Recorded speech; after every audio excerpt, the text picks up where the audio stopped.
Go to the Adventurers Guild in Nasha Town. The journey so far has reached a brief pause. Take a moment to rest and check in on your companions. Yeah, we're just gonna be doing the Moon Festival. And whatever coincides with that. In the shifting light of the moon. Fascinating. All right, let's do it. Thank you for waiting. I finished checking your adventurer handbook. Here are your commission rewards. We have no other urgent commissions on the books at present. Thank you for all your hard work lately. Perhaps you two could consider taking a vacation. Amazing! Paimon never thought we'd end up having downtime in Nod-Krai. Things were pretty hectic when we first got here. Everywhere you looked, it was either the Wild Hunt causing chaos or the Vatui stirring up trouble. And Rear. Yeah, / the Wild Hunt. It felt like this whole region was one giant slime in a barrel, ready to go boom at any moment. We really have achieved a lot since we've been here, haven't we? The Traveler and Paimon strike again. Chaos follows in our wake. That's right. Another win for Tibet's top duo. Ah, yes. Are you two aware that the Moon Prayer Night is soon to take place? Oh, yeah. Lama told us that was coming up soon. Wait, why do you mention it, though? Do people in Nasha Town celebrate it, too? Paimon thought it was just for Moon Goddess worshippers. You're partially right. Most people in Nasha Town just see the festival as an opportunity to do business. They do not concern themselves with the religious element. The festival was first celebrated by the Frost Moon Scions. On this day, they would wear moon prayer blossoms and celebrate the birth of the moon goddess through song and dance. They would also prepare food and handicrafts and give them as gifts to others. Over time, it became Nod-Krai's most lively festival. So it's like Columbina's birthday, in a way. Oh, sounds like fun. I'm definitely up for it. Great. Well, in the meantime, since Catherine doesn't have any commissions for us, let's focus on some personal business instead. When we first got here, you mentioned that this was where your spaceship landed? And we were gonna use the Moon Marrow to see into the true past to find out where it was, yes, and then none of that came to fruition. We didn't get to follow up on it at the time, because we got wrapped up in that whole rare situation, but now we can finally start investigating it properly. Except we have no idea where to start. Well, there's a saying Paimon's heard around these parts, which goes, if you lift up a rock, you'll find something you weren't looking for. By that logic, you'll never find what you're looking for while you're searching, but the moment you stop looking, it'll jump right out at you. I'm not sure it's as simple as that. Could be worth a try though, right?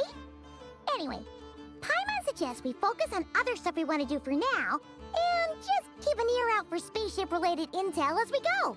So we're trying to trick fate, you say. We haven't seen Columbina in a while. He used a huge amount of power in the final battle against Rear. It's been much weaker since then. I don't know if I can do anything to genuinely help her, but surely a little chat can do no harm. One other thing that concerns me is we've seen no trace of the doctor so far.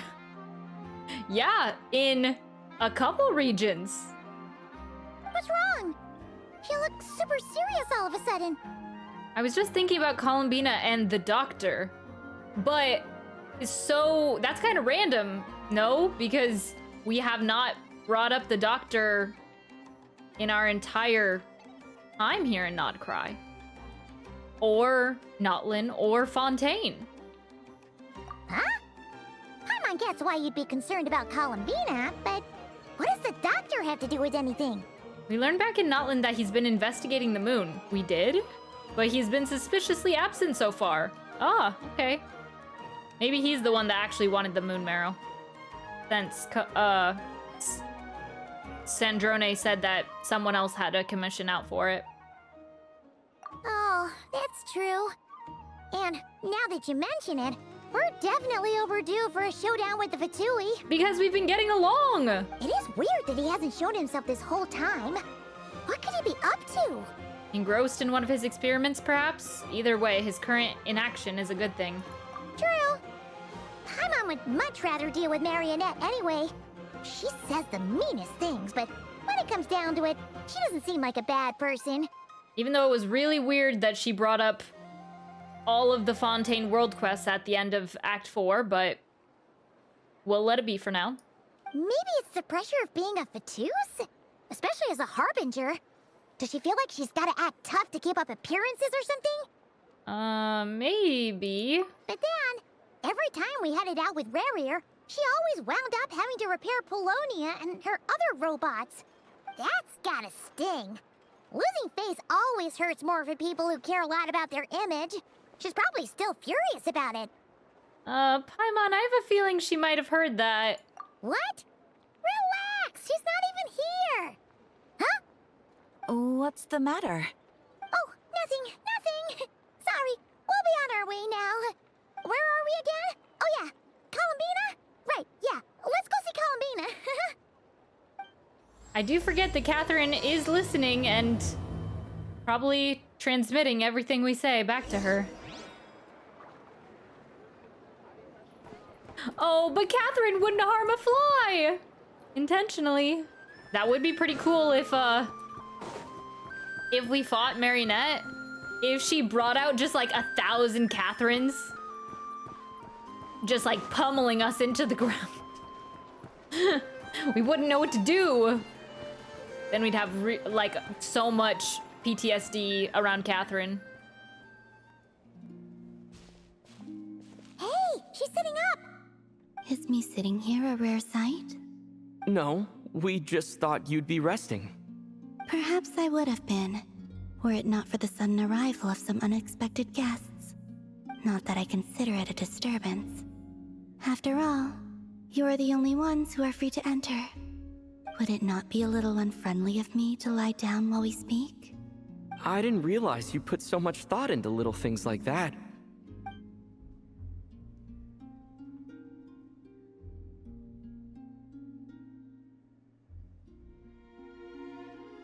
Only sometimes.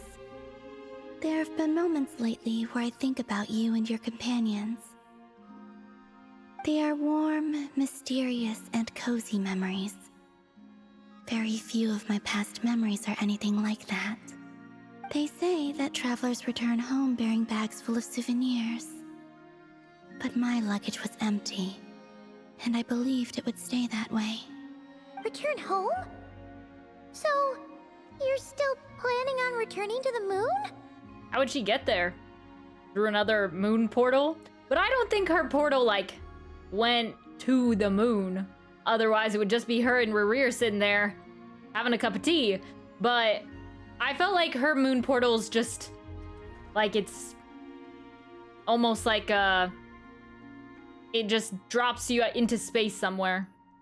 Yes. This planet continues to reject me, reminding me that I do not belong here. Oh. If I remain into that, there will come a day that I disintegrate.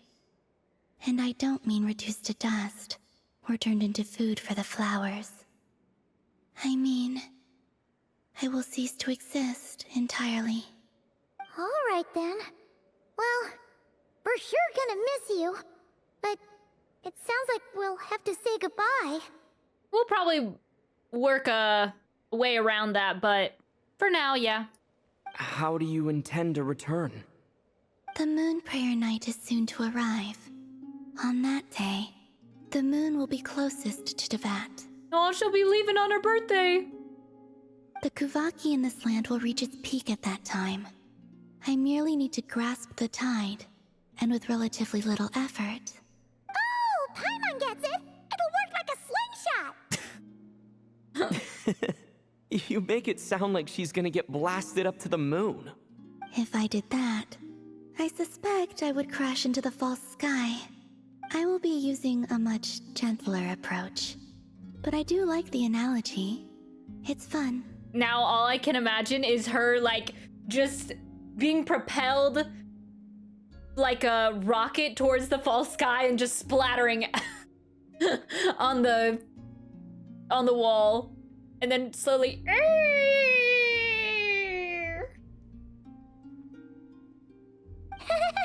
You see? She gets Paimon's sense of humor. In the blink of an eye, the time has come to part ways. It does feel that way, doesn't it? Time seems to fly fastest when you are enjoying it. I have always thought of myself as a wanderer on this earth, and it has never expressed any desire to keep me here. Yet, just as I plan to depart, it tugs at my arm. Is this a gesture of affection? Or is the world mocking me? Oh. Were you hoping I can answer that? Yes. You are a traveler, so you must have a lot of experience in this area. Then, what I would say is, enjoy the moment. That's right! Don't overthink it!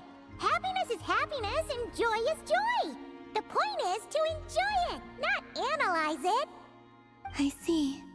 Then what I would say is, even though I am very tired right now, I am still happy. I can't tell from the tone of your voice. Oh, really? You don't think I sound happy? I'm just kidding. I could tell you were in a good mood today from the moment we saw you. Are you sure? Ah, a joke. Albeit not a funny one. Anyway, I assume you're here about you-know-what. Give me your hand. Wow, this is the most like a back and forth. I mean, I think it was a little bit like this in Act 4, but not so much that it's just like a direct conversation with the traveler. Actually, it's not that. There's something else we wanted to discuss with you. Oh, then do you still want to give me your hand? Or not? Always. Sure.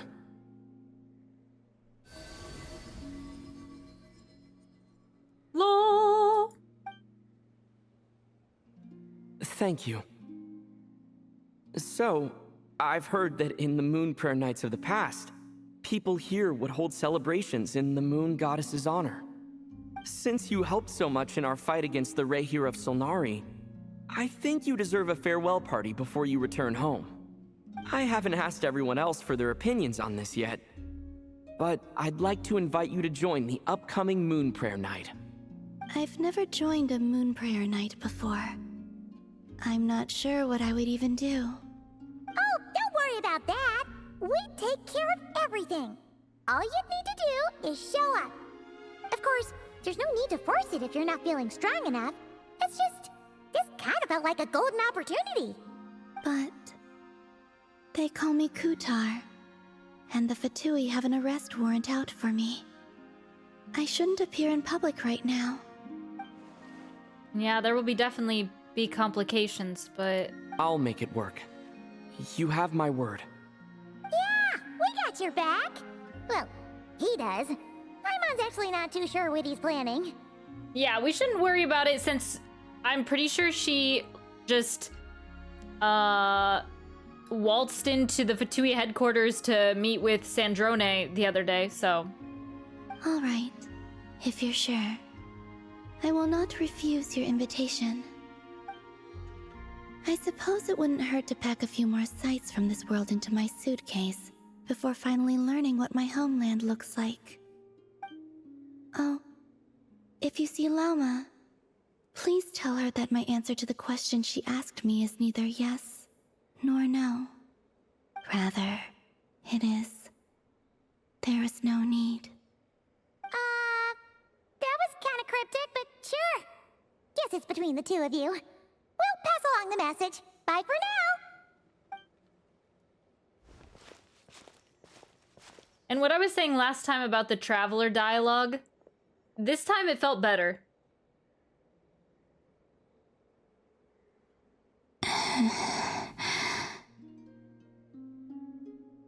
And also, I do not know.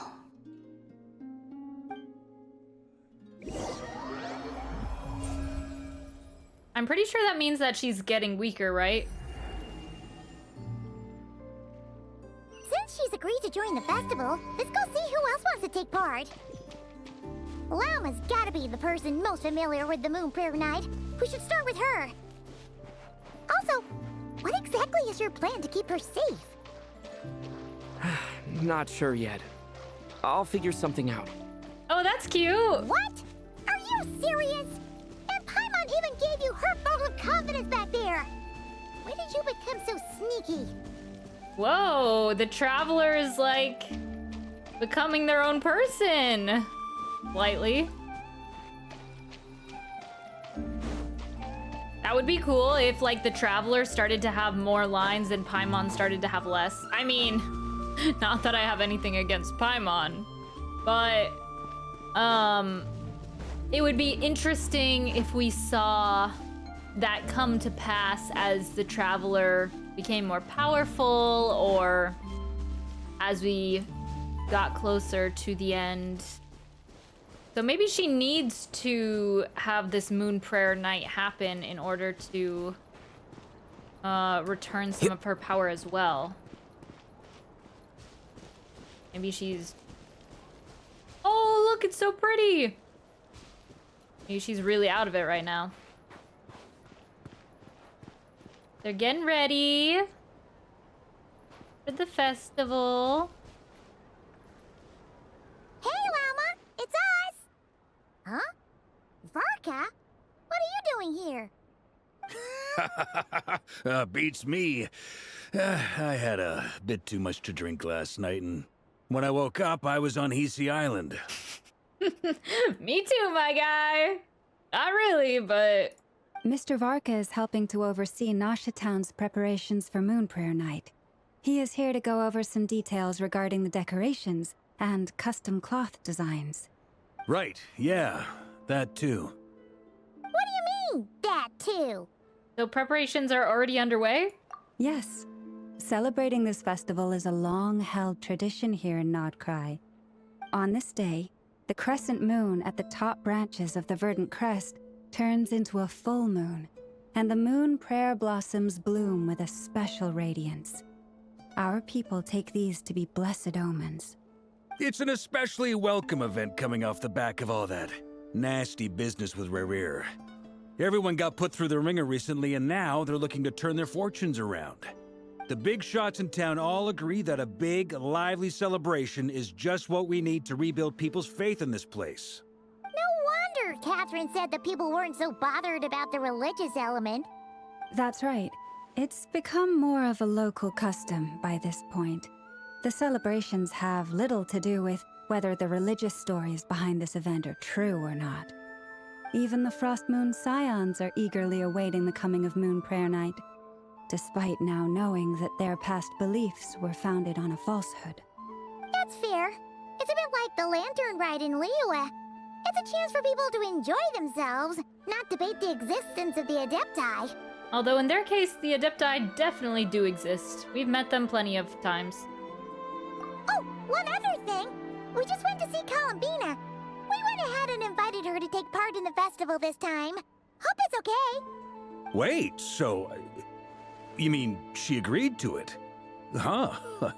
That's quite a surprise. Then I suppose that she intends to return to the moon on that day. Oh, yeah. It's kind of a complicated process, but basically, it's like a slingshot. You probably shouldn't have endorsed your metaphor. Yeah, she did not actually explain the specifics and how she was going to get to the moon. But now I just can't stop imagining her crashing into the false sky. I understand. In truth, I had a feeling that she might make such a decision. Well, if Kuthar has decided to participate in the festival, we should prepare accordingly. Yeah, exactly. She was saying how it could be risky for her to show her face in public. We were wondering if there was any way we could hide her. Unfortunately, the people who carved the statues did an excellent job of capturing her likeness. It will be very challenging to hide a goddess whose face everyone is so familiar with. Darn! We may have bitten off more than we can chew here. Nah, don't sweat the small stuff. We can handle that. Huh? Are you saying you have a plan? Not as such, no, but the most important thing with a festival is to keep the mood light and your spirits up. You can't go preparing for a festival with those long faces. You'll never convince anyone to enjoy themselves. All right, now we're seeing a little bit more of our party Varka. He was so serious in the fight against Rear, but now he's a little bit more carefree. Now he's a true Mondstatter. The Mondstatter spirit is strong with this one. As it happens, I agree with Mr. Varka. Let's start by making our appreciation for Kuthar the beating heart of the festive atmosphere. And who knows? Once we get the ball rolling, perhaps everything will just fall into place. Yeah. Hey! Did you catch that? Lama said the thing! Or close enough, at least. I'm looking forward to the Moon Prayer Night already. We have a festival in Mondstadt called Windbloom, and you can always tell which couples are celebrating it for their first time by the smiles on their faces. Big, beaming smiles like their whole face is glowing. And I have a feeling we'll get to see that same smile on the Moon Goddess's face at this festival. Really? I don't think we've ever seen her smile quite like that. Not quite the same, surely. Anyway, I'll take care of business in the city, but I'll have to leave the decor up to you and the Frost Moon Scions. No one else can capture that traditional aesthetic quite like you guys. But lastly, there's the final key element that brings the festival to life. Companionship. We'll take care of that part. Before you leave, let me show you something that we've been preparing. Mr. Varka had asked to see it already, so you may as well tag along. Also, I have some further questions about Kuthar's decision.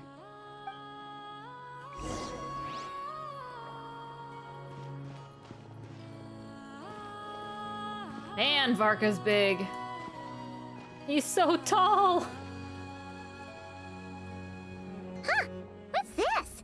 They sure look like they're having fun. I believe so. Kuhenki seem very skilled at playing drums like these, although I'm not sure where they learned it from. Maybe it's an innate talent? In their eyes, they're probably just playing with toys. Yeah, I still think that they should have just made the event for this patch just the Moon Festival and have it coincide with the Archon Quest. Even though you wouldn't be really... There would be, like, no event story, but I think that would be fine. It would just be one of the events where they, like, don't have a lot of story to it. Luanatar! You want to play too? Guess not. Yeah. She looks more confused than anything. Maybe we can teach her next time if we get the chance. Yeah, I did also hear that they like to paint in one of Columbina's side quests.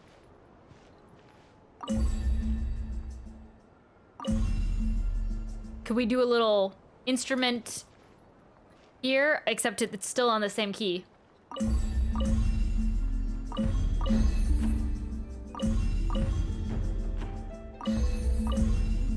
Nah, I can't really do anything intricate. What are these floaty things? Moon veils. We hang them from buildings in the city during the festival. When you look at the sky through them, it creates a lovely misty effect. Everyone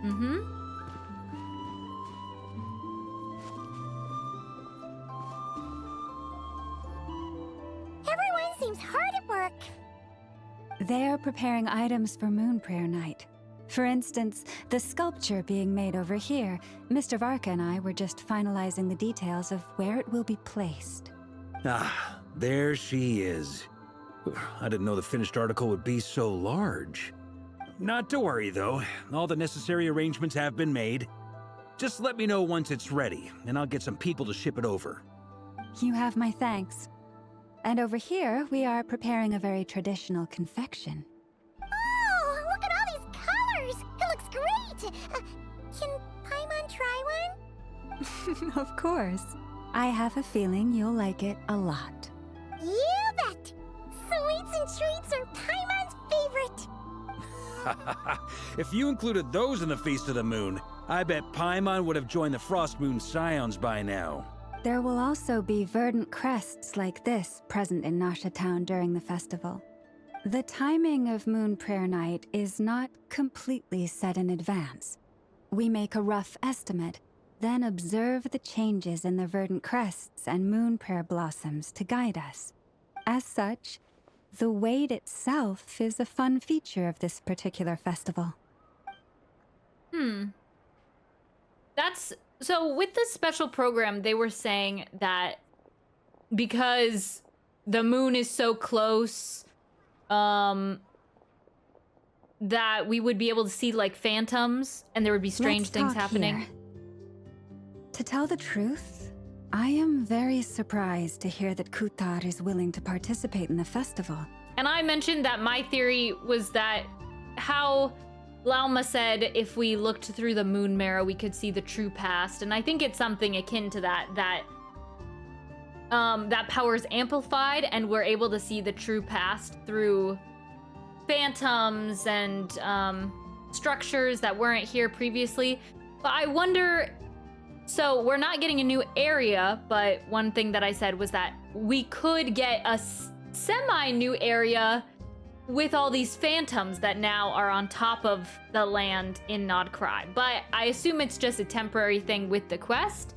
But it could also not be. Like, they could add that in and have it be after you do the quest, there be these like new areas unlocked on the Nod-Krai that we already have. So, because yeah, there's even the changes with these the moon crests. So we'll see if those stay afterwards or if it's just a quest temporary thing. I once asked her if she'd be willing to stay with the Frost Moon Scions. I could introduce her to everyone, and we could be a family to one another. She did not answer, but she has not appeared here since. I took this to mean her answer was no, but if that were the case, she would not have accepted this invitation. Speaking of answers, she asked us to pass along a message. There is no need. Ah, I see. Maybe she is right. Maybe the Frost Moon Scions of today no longer need a moon goddess. Well, so yeah, I guess she's spending one last hurrah with the people before she's on the moon just by herself, which seems incredibly lonely. But my wish was not for her to come here and be worshipped as a deity. I simply wanted to offer her a place to stay. I'm sure she believes that showing herself here might invite Fatui intervention, and as such, she does not wish to cause us trouble. But what really pains me about all this is that this is her birthplace. She ought to belong here, yet no one has been able to grant her shelter. Yeah, but it's not just that. I mean, it's that she literally is disintegrating because she's, like, the land is rejecting her. I think I'm qualified to weigh in here. When someone's about to depart on a long trip, what they need is blessings, not burdens. We should wish her the best, not make the journey harder than it already is. Anyway, she's agreed to attend, hasn't she? All we need to do is simply respect her decision. And I see your point. Yes. she might come back. She will soon depart after all. Yeah, she could go to the moon, become stronger, gain her power back, and then who's to say she doesn't return and hang out? Our job is to leave her with some happy memories. Besides, who's to say her journey to the moon is a one-way trip? It's not like she can't come back and visit if she wants, right? Paimon agrees wholeheartedly. Festivals are all about having fun, so let's keep it simple. All right, I'm gonna head back to Nausea Town soon. Wanna come with? I'm guessing you have some other folks to visit there. Sure thing, let's go! Bye for now, Wilma! Thank you all. Goodbye.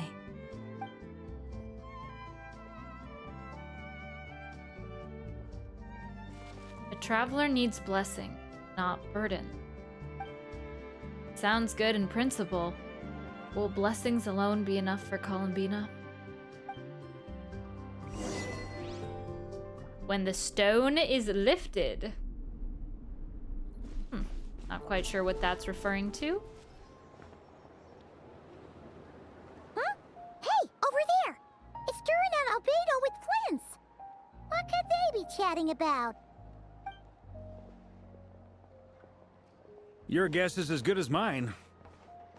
Ah, Grand Master, and the Traveler in Paimon. Hello there. It's been a while. Perfect. We have some new volunteers for our investigation.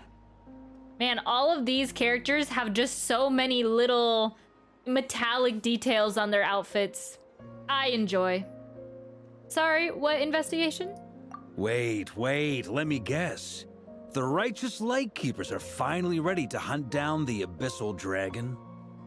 Haha. Yes, that too. Yeah, right. Oh, wait. Why does everyone keep saying that too?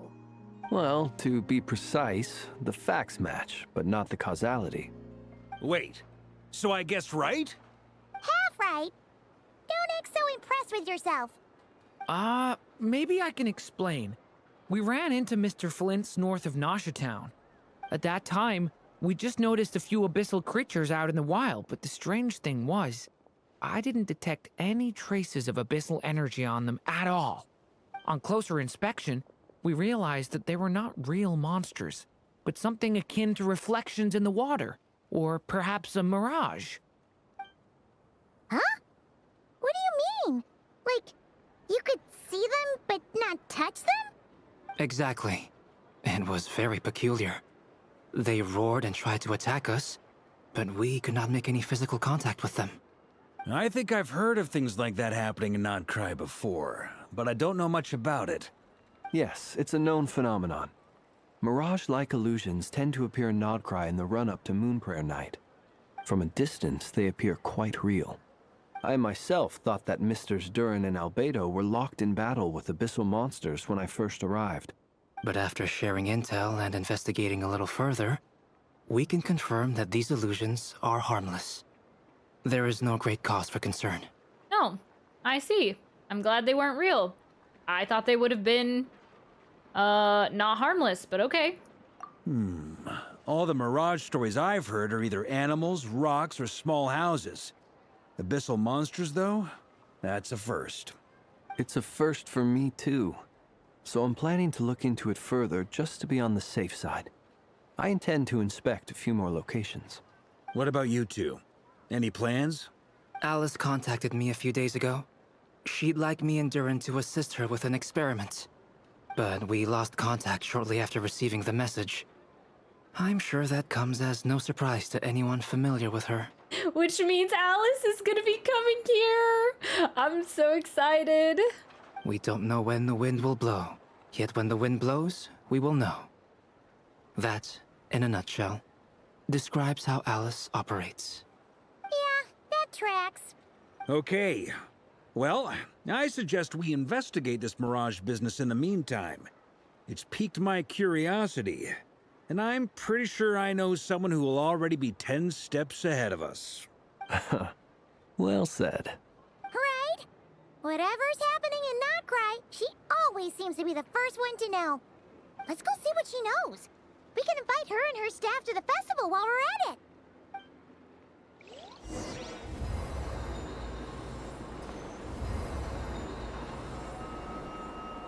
Is that the statue of the new moon? It was so loud.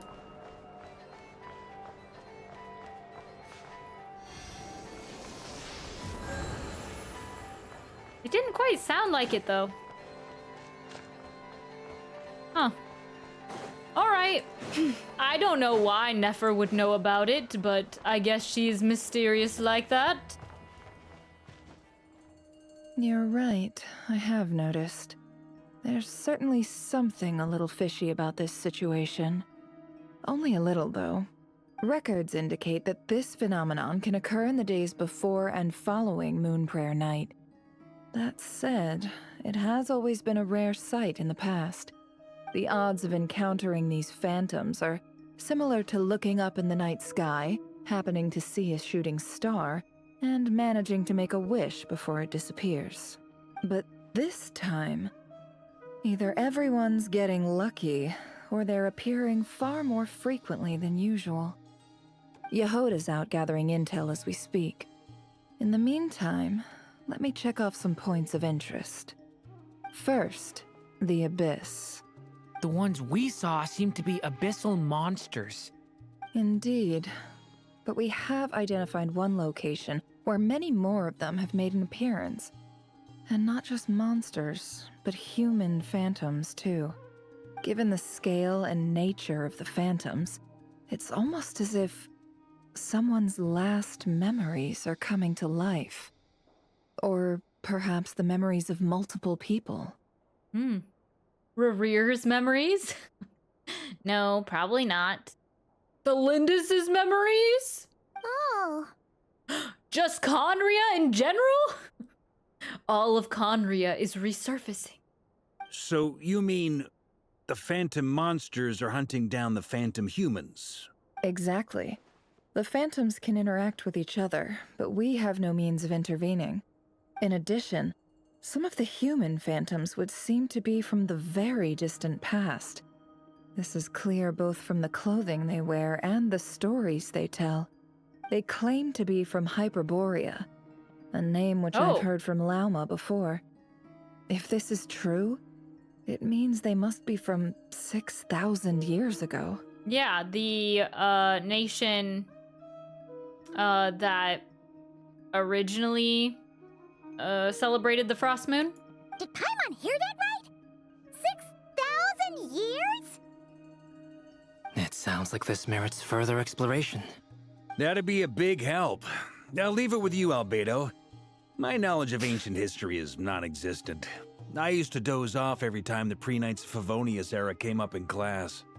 Man, Paimon's just... She's lost. She's lost in the fingers, in the numbers. It's quite a miracle that you were able to understand these phantoms' speech, given how long ago they lived. I suppose you're right. But I'll leave the archaeologists to ruminate over that conundrum. As an intelligence broker, my sole interest is in the value of the information I gather, which, in this case, hopefully means earning myself some good favor with our dear Lady Moonchanter. So calculating. Whew, this intel broker logic always catches Paimon by surprise. Sounds to me like we could split the work up. I think the abyssal phenomenon is best left to Albedo, Flints, and me. Agreed. It coincides with my duty as a lightkeeper. For my part, I'd like to understand the abyss better. Even a little knowledge would go a long way. This is certainly a rare opportunity to study the abyss. But even rarer, perhaps, is the chance to make contact with the ancients. Yeah, because Durin uses the power of the abyss, I'm pretty sure, to an extent. Well, I'm not quite sure. Oh my goodness, my ear is so itchy. I think maybe we'll learn more about that during his story quest. I'm not quite sure where his powers come from. The Curatorium will take the lead on investigating the Hyperboreans. We put in the work to learn what we know so far. It seems only fair that we get some quantity of exclusive intel. Also, I just noticed that he has a pyro moonwheel vision. I can't tell. And neither makes sense in my opinion, because why would he need either? He's a dragon.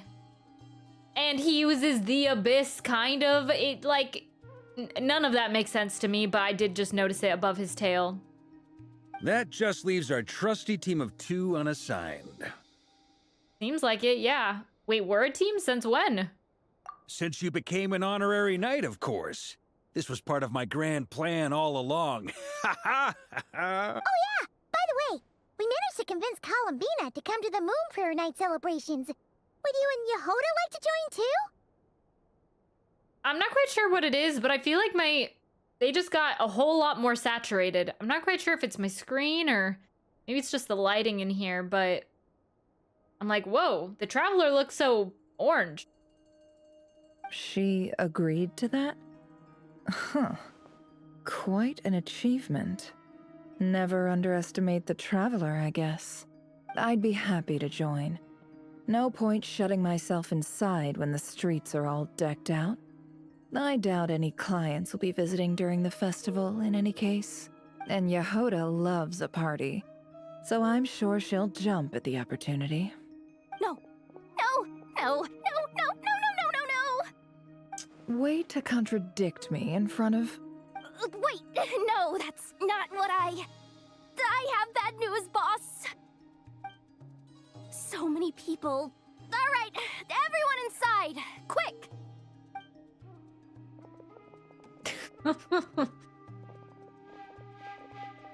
This is gonna sound crazy, but hear me out. I saw one of those phantoms at Star Sand Shoal, and it was some sort of flying ship. Huzzah! The spaceship returns! From 6,000 years ago? That doesn't make sense. But maybe they're not all from 6,000 years ago. Maybe it's a varied time. Unless it is. And we've been here for 6,000 years. It wasn't really my theory, but my theory that they were here long before the 500 years ago makes sense. But I guess now that I'm thinking about it, Lumine said they crashed with the spaceship and then she was living here for however long, but Aether didn't wake up. This is according to Lumine. That he was sleeping in the spaceship until 500 years ago. And then briefly she woke him up and then yada yada yada. All that. Like a spaceship? A spaceship at Star Sand Shoal. That's gotta be the one you came to Tibet in. You said you saw the same thing through the moon marrow, right? Huh? You already know about it? Ugh, I thought I was gonna blow people's minds. Turns out I'm the last to find out. Wait, back up. You came here in a spaceship? Now my mind is blown! What's it like on the inside? Was it like flying through space? I want to know everything! Maybe that's a conversation for next time. This is still a huge discovery on your part.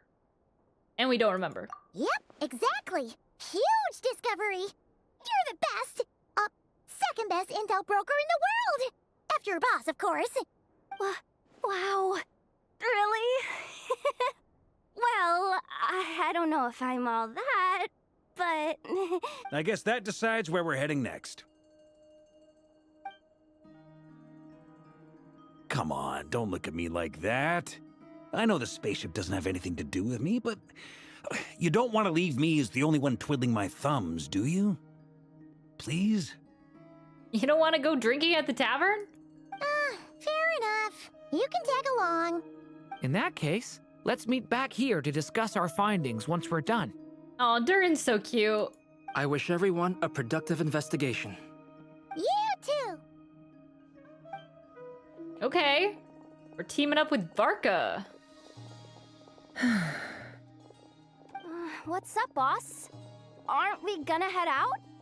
Tell me, Yehoda, when did the Curatorium start giving out intel for free? Oh, sorry, boss. She wanted to keep that all to herself, huh? Now we get a good look at this spaceship.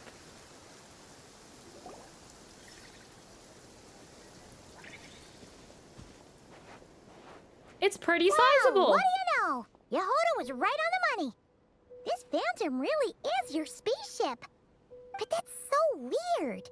Why would it show up here? Is it some kind of projection? Or a ghost? Like, maybe it no longer exists, but somehow it left an after image? I'm not sure either. Ah, you're already here. Miss Lauma, what a surprise.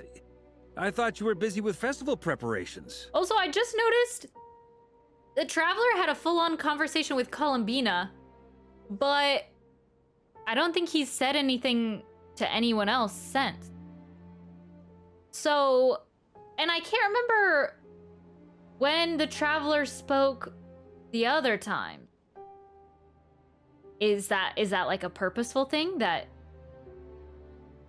it's that way only with Columbina? I can't remember if he only spoke to her in the last quest too.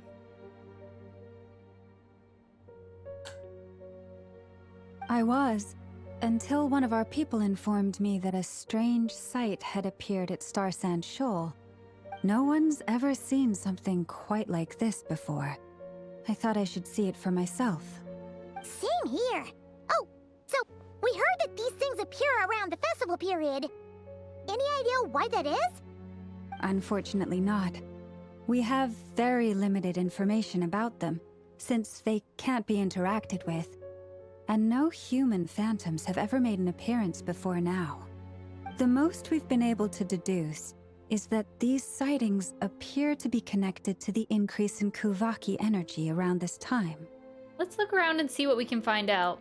Yeah, seems like that's all we can do. This is all so confusing. Allow me to lend you a hand.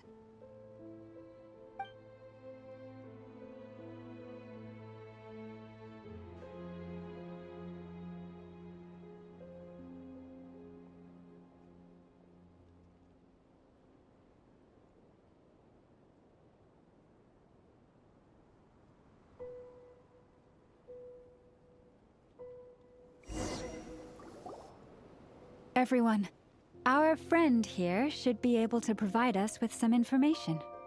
Is that a phantom Rhyme-horn deer? I've heard about how the Frost Moon Scions live in harmony with the animals and can even communicate with them. That's coming in handy now, for sure. Okay. Yes, I understand. Then how about this?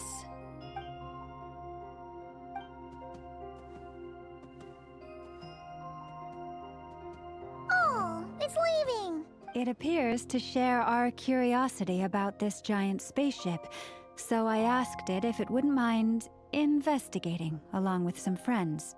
In return, I told it about some nearby spots where the wild fruit grows abundantly.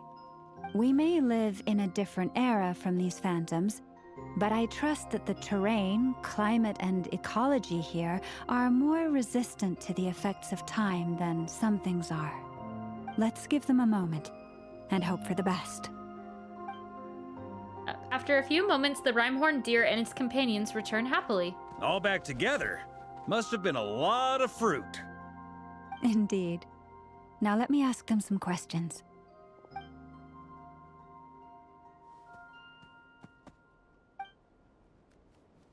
It did find a lot of wild fruit, enough for them to feast for a long while. This puffin circled in the air several times, but didn't spot anything out of the ordinary. Certainly nothing to do with the spaceship. Huh. Well, it definitely makes sense to get a bird's eye view. Indeed. Other than that, I was also thinking that the world these phantoms see is also different from ours. Oh, I get what you mean. The wild fruit exist in both times and spaces, but there might also be things that only exist in that space-time, which we can't see. Because we don't see their whole world, we can only see small fragments. Good point. Great thinking, Lauma. Blunthorn rhinos can use Kuvaki to shift great rocks, but this one says it couldn't get that ship to budge by even an inch. The sniffer mole tried too, but despite being a skilled digger, it could not get through. They say that the spaceship looks robust and undamaged. It seems completely impervious to any and all attacks. Whatever lies within is well defended from harm. So, just like us humans, there was nothing they could do about this spaceship either. Yes, still, they deserve our thanks. We are grateful for all your efforts, dear friends. Now go, and enjoy your feast. But that means it would have taken a lot of resources or spectacular energy to remove said spaceship. I've noticed some other human phantoms gathered nearby. Come on, let's go talk to them.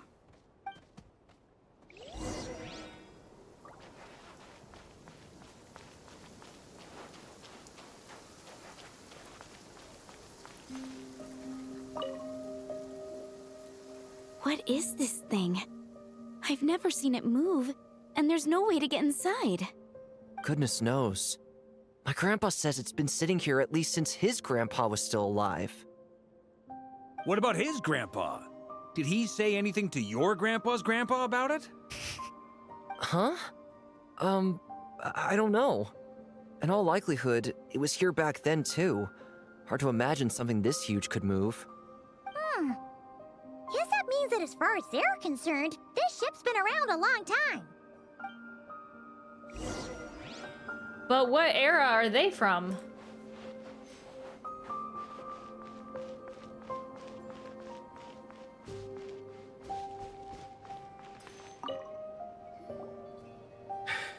Come on, brothers. If we can get even a small chunk off of this thing, it's gotta be worth a fortune. Today is the day we strike it rich. Huh? You mean Paimon? Yes, brother, I shall join you. Let's make our fortune. We should go with them. What the? This thing is crazy tough. I can't even scratch it. What's it made of? Sorry, brother. Looks like we'll have to seek our fortunes elsewhere. Enjoying yourself? I was just seeing if I could influence this phantom's perception by playing. But nope, no dice. I'm sure we're all starting to build up an idea of what's going on here now that we've spoken to some of the people. These phantoms are reenacting real historical events in Nod-Krai. It's almost like we're in some kind of interactive stage play. We can talk to the actors, but the plot is fixed, and we can't influence it. It makes sense. History is set in stone. The objective facts of the past cannot be changed. Paimon totally thought you were just goofing around earlier. But actually, you were doing some serious investigating. Unless you mess with Irminsul. Of course I was. Anyway, at this point, I think we're forced to conclude that although the Phantom spaceship is right there in front of us, we aren't going to learn much about it from these people. If only this showed the moment when my sister was searching for me. Maybe then I could have discovered why she wasn't in the spaceship. Or if it showed the moment when it disappeared, I might have found out who was piloting it, where they were headed. But no such luck. All we've seen is an arbitrary moment in time during its long stay here. Don't be discouraged. If nothing else, this is proof of the ship's existence. And think about it. So many people tried to hack their way inside, but no one could get the door open. It's made of very tough material. To me, that says that we'll either find the ship itself or the story behind it. It's just a matter of time. Thanks, Varka. He's so supportive. Every now and then, when Varka gets serious, he actually does seem like Grandmaster material for once. I mean, he was really serious the entire time that we met him in the 3rd and 4th act, but it's just this beginning of this quest that he was a little tipsy and hungover. I wonder how the others are doing. Let's head back for now. Sounds good. Also, drinks are on me if Team Knights of Favonius is the first to finish. Wait, we have a team name now? Am I in Team Knights of Favonius as well? You're very welcome to join. We've even got a cathedral ready for you. Isn't that technically blasphemy? You wouldn't dare make a joke like that if Barbados was in earshot. Nah, I'm sure Barbados doesn't mind a little harmless blasphemy once in a while. No, I don't think he does. Lauma sounded so cute when she's like, can I be in the Knights of Favonius too?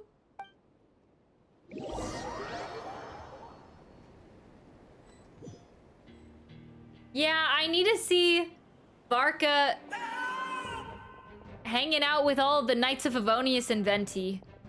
Oh, no! Get away! Oh. We can't do anything about it. I know it's hard to stomach, Mr. Duran. But as I'm sure you've noticed, there is nothing we can do to intervene in that which unfolds before us. But we have to at least try. And try you have. But are you aware of how many unsuccessful attempts you've made now? I wasn't keeping count. I'm afraid this is the 39th failure so far. Or the 5th if we're only counting this particular victim. There are no indications that these phantoms may be altered in any way. You seem to have calmed down a little. I'll make us a fire. You should rest and have some water. Feeling any better now, Mr. Durin? Oh, they have a little makeshift campsite. I do wish that his wings could be out, just whenever you wanted to. May I ask a few questions? Be my guest. What exactly are we witnessing here? What happened to those people? My guess would be that we are seeing Nod-Krai during the Conrian Cataclysm. Would that be accurate? Oh, okay, so we're seeing it 500 years ago, too. Conria. That is correct. As you know, once the Abyss senses even the tiniest crack, it floods in and spreads like wildfire. There was a time in the distant past when it permeated all of Nod-Krai, causing immeasurable harm. The people paid a terrible price to heal this land. Then 500 years ago, the whole of Teyvat suffered an abyssal disaster. Once more, Nod-Krai was dealt a devastating blow. I see. Yeah, I think we're gonna find out some more context for what exactly... Because that all stems from the sinners accepting the Abyss that one night that Rarir's memories we were shown of as well. So I think we're gonna see that from another perspective and maybe get more context on that. In the face of the abyssal onslaught, all were like grains of sand tossed around by a tidal wave. Be they human, fae, or god. The moment you witnessed is but one drop in a whole ocean of catastrophe. All right. I guess that answers my second question, too. I wanted to know why there's nothing I could do to help them, and that's because what we are seeing is history. That would be my guess as well. As I understand it, history and fate are not all that dissimilar. The latter may be unseen to us, but both are immutable. Yes. Fate was determined long, long ago. I still have a couple of other questions for you, Mr. Flint's. You mentioned more than one abyssal disaster that has struck this land in the past. How can you be sure that what we're seeing is from the Conrian incident? And also, how are you able to stay so calm when you're talking about these events? From everything I know about you, you're not cold or ruthless, and you're not indifferent to the suffering of others. Alas, I am forced to show my age. I must be 600 or 700 years old by human measure. Wow, he's actually sharing like his history with Durin, but I think they relate to each other. It's very cute, Durin looking up to Flynn's. Wait, so you... One is not easily moved by history when one has witnessed the truth firsthand. I'm sorry. You needn't apologize. Your passion is a good thing to have. Treasure it, because someday you may find it in terribly short supply. Now, at the risk of offending you, I have a question in return. I want to see Durin breathe fire. Yeah. Did he ever do that in his mini Durin form? I can't remember. We must have seen him breathe fire at one point, but I think it was maybe the toy dragon version. Your curiosity toward the Abyss, is it born from hatred or because you sense its call? I only ask because I kept a fragment of Rarir's body in my lantern for a short time. Specifically, his heart. So I know what a burden it can be to carry the Abyss with you. And I hear its power growling from somewhere within you. In my eyes, your mere existence is a miracle. My honest answer is... I don't know. I don't think I have the confidence to say for certain. What I will say is the Abyss is not the only issue that haunts me. Even before I became who I am today, the question dogged me constantly. Should I even exist at all? My doubts remain unresolved. But when we fought Rerir, something became a little clearer to me. Also, I think it's real weird that he has a vision. Because, yeah, in theory, he should be able to breathe fire. He's a dragon. I can't tell if it's a quote-unquote moon wheel or vision, but it makes no sense. He has fire powers innately. Would be fun if he got cryovision so that he could breathe fire and wield ice at the same time. That would be OP. Sometimes it is the darkness within us that allows us to achieve the impossible. Yeah, we really haven't seen any Harbinger's really delusions since, why can't I think of her name? Oh no, she's been dead so long that I've forgotten her name. Rosalind, I can only think of her real name. There's Child that has a delusion, and Senora, thank you. We haven't really seen any delusions for the Harbingers since those early characters, because I don't think Arlecchino had one. She just like had her innate, her Crimson Moon abilities, and yeah.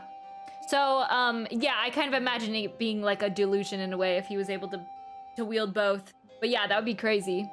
Fire and Ice would have gone crazy, yeah. I certainly got the sense from your 39 attempts that you were trying to achieve the impossible. It sounds like you've resolved to see the truth for yourself.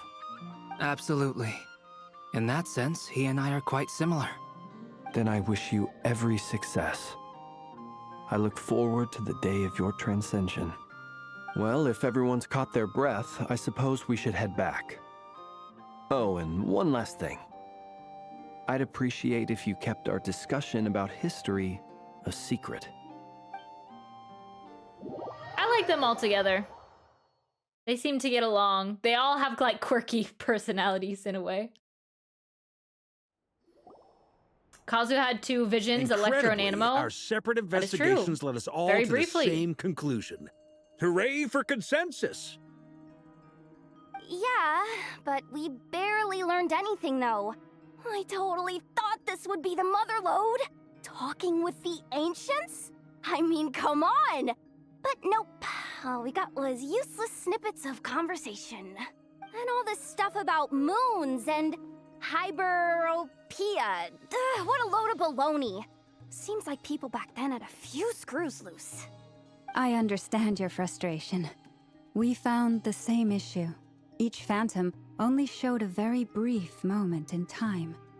There isn't much value to be found in these miscellaneous fragments of a civilization's history, no matter how glorious it may have been. If there's a silver lining, it's that these phantoms are harmless to the present reality. They shouldn't get in the way of the festivities. Paimon agrees. And not just because it's the first thing she understood in this whole conversation. It just might be kind of depressing having the average Joe experience all of the Conrian cataclysm and all the deaths of all these phantoms, just watching them out in the wilds. But as long as we enjoy it, as long as we ignore it, we'll enjoy the festival. You look disappointed, Nefer. Is something the matter? What do you think? We all worked our tails off, but the only one to gain anything from it was you, Lady Moonjanter. Well, please do share the Hyperborean records with me. I will gladly inscribe them in our people's documents. Oh, duh! Yeah! That was it! Hyperborea! Hyperborea. We'll see if we learn anything more about this Hyperborea. I'm serious. Only an expert in the Frostmoon Scions and their history can turn these records into valuable research material. The alternative is to let them gather dust on the Curatorium's storage shelves until the pages turn yellow. That's kind of weird that she has the records. Nefer, you're wise enough to know that cooperating and sharing the profits is the best course of action here. Well, that goes without saying. Sure, let's do that. Huh? But didn't you say we aren't supposed to give out intel for free? Sorry. Shutting up. Only when she says it's okay. Now is not a good time to push Nefer's buttons. Anyway, back to Moon Prayer Night. I'm thinking that we should prepare something a little special, aside from the usual decorations and so on. You mean a parting gift? Can't go wrong with food. Although, does food go bad on the moon? Perhaps a lantern would be a better choice. It might be dark up there. I think she's gonna need a house. I think she's gonna need a whole lot of stuff. It could prove difficult to light a lantern on the moon. Magical stones might serve that purpose better. What about a clockwork mecha model from Fontaine? I've got a whole bunch at home. I use them for fighting practice in my free time. None of these sound like things she would be even remotely interested in. But we don't interact with her enough to know what she likes. That's true, she's kind of secluded. Yeah. It would really save us the guesswork if someone could find out what she's into. Wait, what the? Traveler? They're all looking at you. I mean, she likes cupcakes and snacks. We've done those kind of story quest meetings with her. All right, I'll go ask her. I got it, with all of our traveler charm. Great! Haha, problem solved. Now, I need to stop by Dory's. Gonna need her help sourcing a bunch of stuff for the festival. Then let's leave it there for now. We all have our own business to attend to. Traveler, if you find out what Kutar likes, let us know right away. Gotcha.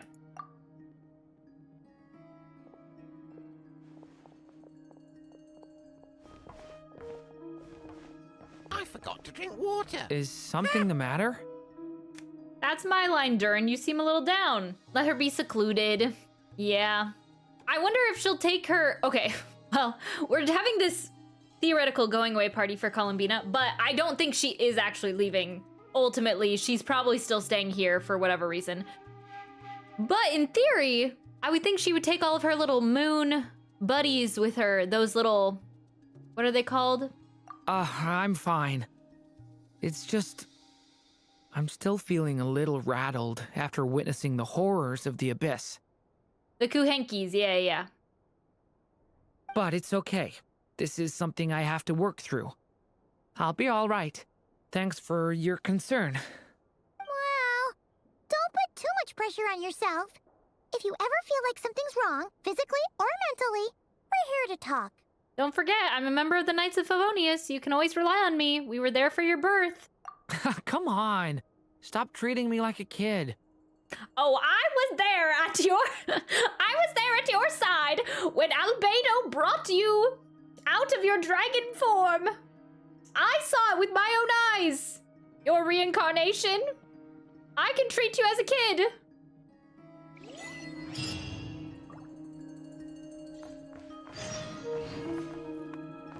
All right, to Columbina we go. Which is why we need a lantern guaranteed to work on the moon. Yes, I have a few ideas, but the lantern itself is the easy part. The real issue is how little we know about the lunar environment. Wait, you two are serious about this? Let's just say I'm intrigued by these shining magical stones that Mr. Albedo has mentioned.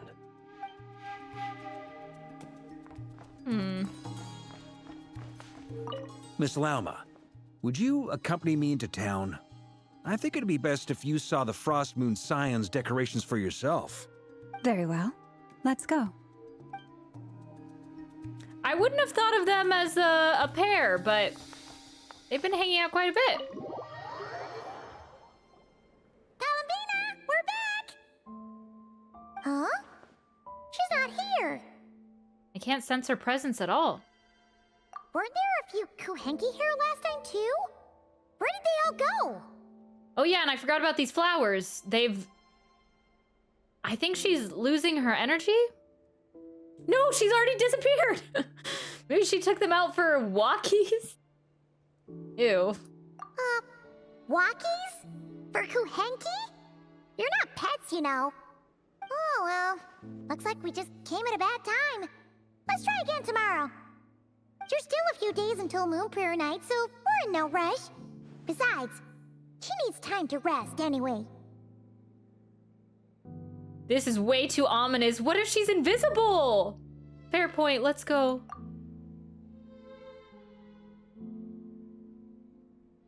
She is there! I knew it! Colapina! Colapina! Are you back yet? No, all the flowers! Oh, how strange. Looks like she still isn't here. It's a bit odd. Right? It's not like her to spend so much time outside. Especially since she's worried about attracting unwanted attention. By the looks of it, she hasn't been back all day. What about Luanatar? Luanatar, you there? I know she's here in my heart! Hey! Do you know where Columbina went? Sorry, didn't understand. But if you know where she is, could you take us to her? Sounds like a I don't know either to me. Yeah, that's even stranger. Paimon, look, the flowers. What about them? Oh, that's not good news. They change color when Columbina gets weaker, right? And they look super pale right now. Let's go, we gotta find Lauma. Good idea. She might know what's happening. No, she's not even gonna make it to Moon Prayer Night. Lauma! Oh, right. Ah, it's you. How is Kutar? Is she okay? He's missing. Has she visited the Frost Moon Scions? No, she hasn't. I came here to check on her after I noticed the flowers had changed color. Based on past precedent, she must be very weak right now. Even getting up to walk would be a struggle. It seems unlikely that she wandered off outside. Not to mention that she doesn't do that at the best of times either. So yeah, this is super weird. Has anyone approached Silvermoon Hall lately? No. Very few people are in the know about Kutar's whereabouts. And if anyone suspicious had visited, they'd have left some sort of evidence. Come on, let's go to Nasha Town. If anyone has seen her, someone there will know about it. It's Nod-Krai's information hub after all. Makes sense. Let's go! I think she's just invisible. Wait a moment. Is it just Paimon, or is this stall kind of suspicious? It's never been here before, right?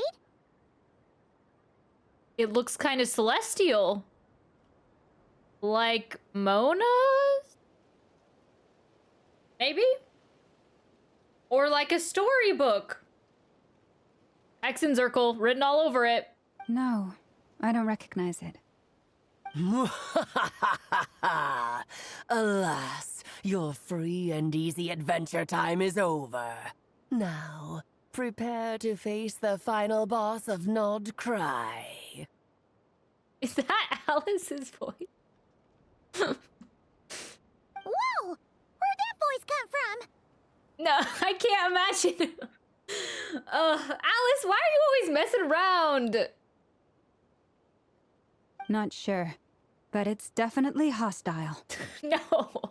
Why are they taking it so seriously?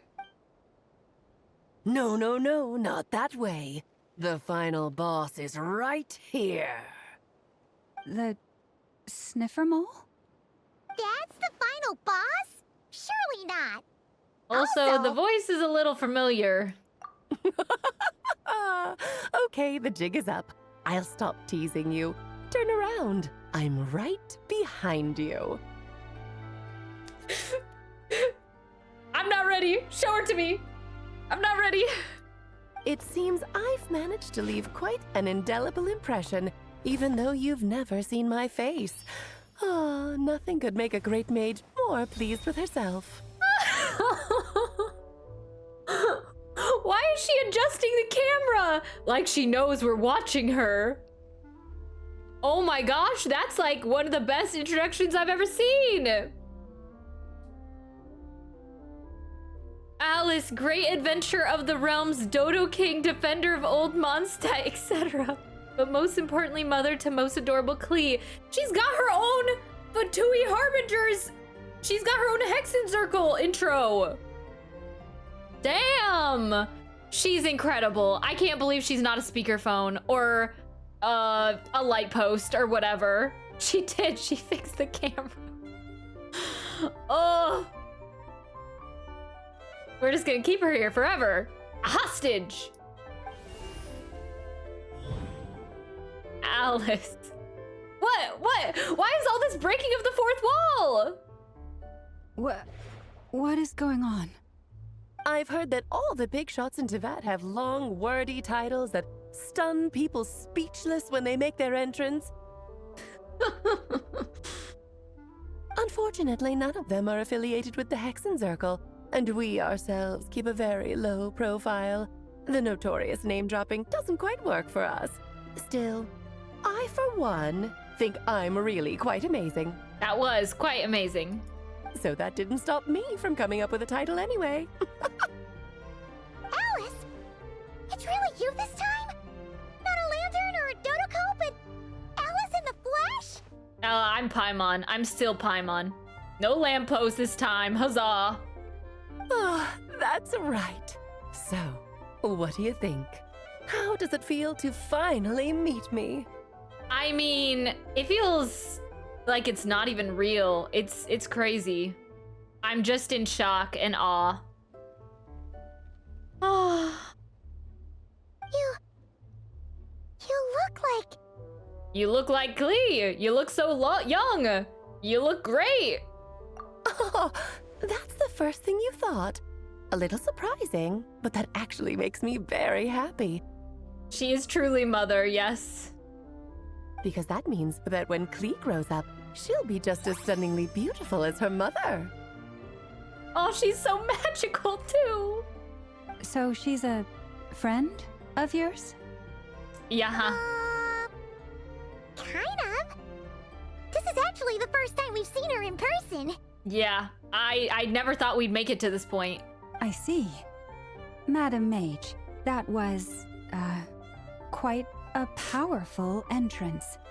I certainly won't be forgetting it anytime soon. Oh, I do wonder if... I've never thought about this before, but the screens that have their names on them, I've never thought that other characters could actually see them in the world of Teyvat, but when Alice does it, I feel like they can see it. It's okay, Lalma, don't force it. Paimon will do the honors. This is Alice from the Hexen Circle. She's a friend of ours, and of Arcus too. He's helped us a lot in the past. That's right. She's a good person, just kinda unpredictable. Well, what is the human heart if not unpredictable? If we could not do as we please, how would we differ from machines? I don't think you're human, though. I am Lauma, Moon Chanter of the Frost Moon Scions. It is a pleasure to meet you. Oh, I know. Before you got here, I spent a good, 15 minutes getting up to speed on Nod-Krai's present situation. Is that all it's worth to you? Probably. She's probably got bigger fish to fry. But still. In other words, I've read the whole in the last episode part, so we can skip the pleasantries. Fair enough. Well, Miss Alice, I can already tell that you have quite a unique personality. He'll get used to it. Paimon sure is. So anyway, what are you doing in Nod-Krai, Alice? Oh, I thought I told you already. This time, I'm the final boss. And what a formidable foe I shall be. Powerful, confident, decisive, and good luck finding my weak spot. You will never succeed. I'm going to send a formal request for Jean to put you in solitary. Oh, drat. My one weakness, and you found it in an instant. Fate has been dealt a devastating blow. I'm still trying to figure out how her hat works. Thus falls the great Dodo King. Why are you playing along with this nonsense? For funsies, of course. What's wrong, Paimon? Are you disappointed in me? Am I a gigantic letdown? Ooh, and this is the first time I'm seeing the back of her skirt. I like I like it. And also I saw Nicole's in the special program as well, and it also has like this little mermaid action happening. Design is peak. She just looks like a celestial being compared to everyone else. No, it's just... You seem like a busy lady. And this is the one time you've shown up in person. Paimon figured it would be for something more high stakes than just goofing around. Right, yes. She looks insane. You're quite right. I'm here in Nod-Krai because something big happened. Something big enough it caught the attention of the Hexen Circle. It concerns the 3 moons, Tevat's borders, and of course, the moon goddess you are currently searching for. You know where Columbina is? I have my journal ready to go! Kind of. Why don't we discuss this over a pot of tea? My main reason for coming on this trip to Tevat was, of course, to have some fun. But I do technically have a job to do as well, namely, maintaining the stability of Tevat's borders. Was she not in Tevat before? Maybe she's just like in a teapot? Like a domain off in yonder? Because that's kind of a weird way of phrasing things. And also, she must bring this little setup pop-up tent wherever she goes, which is super silly. She looks more Archon than Zhongli, what the hell, yeah. These new characters, when we get the shades, the Hexen Circle, the shades, they are holy. I'll skip over the complicated parts, but to sum it up, abyssal energies are all that lie beyond Tevat's border. We'd find ourselves in a real pickle if they ever made it through. And the phantoms you've been seeing are a sign that the border has been disturbed. Ah, no wonder they tend to show up around Moon Prayer Night. But is the border the same thing as the false sky? Is it because the real moon is now so close to us that its power can cross the border? In part, but only a negligible amount passes through. Just enough to influence the verdant crests and so on. Oh, and just they made all of her animations just seem so magical too. Just the way she pours the tea and has these little flitting sparkles here and there. And as you've noticed, there has been an unprecedented number of phantoms appearing this year. The influence of the moon beyond the border cannot explain this. No, there is another far greater factor at play. The trilunar syzygy. Oh yeah. It does seem like she's looking straight into the camera when she says that. I do remember hearing this word when we watched the special program.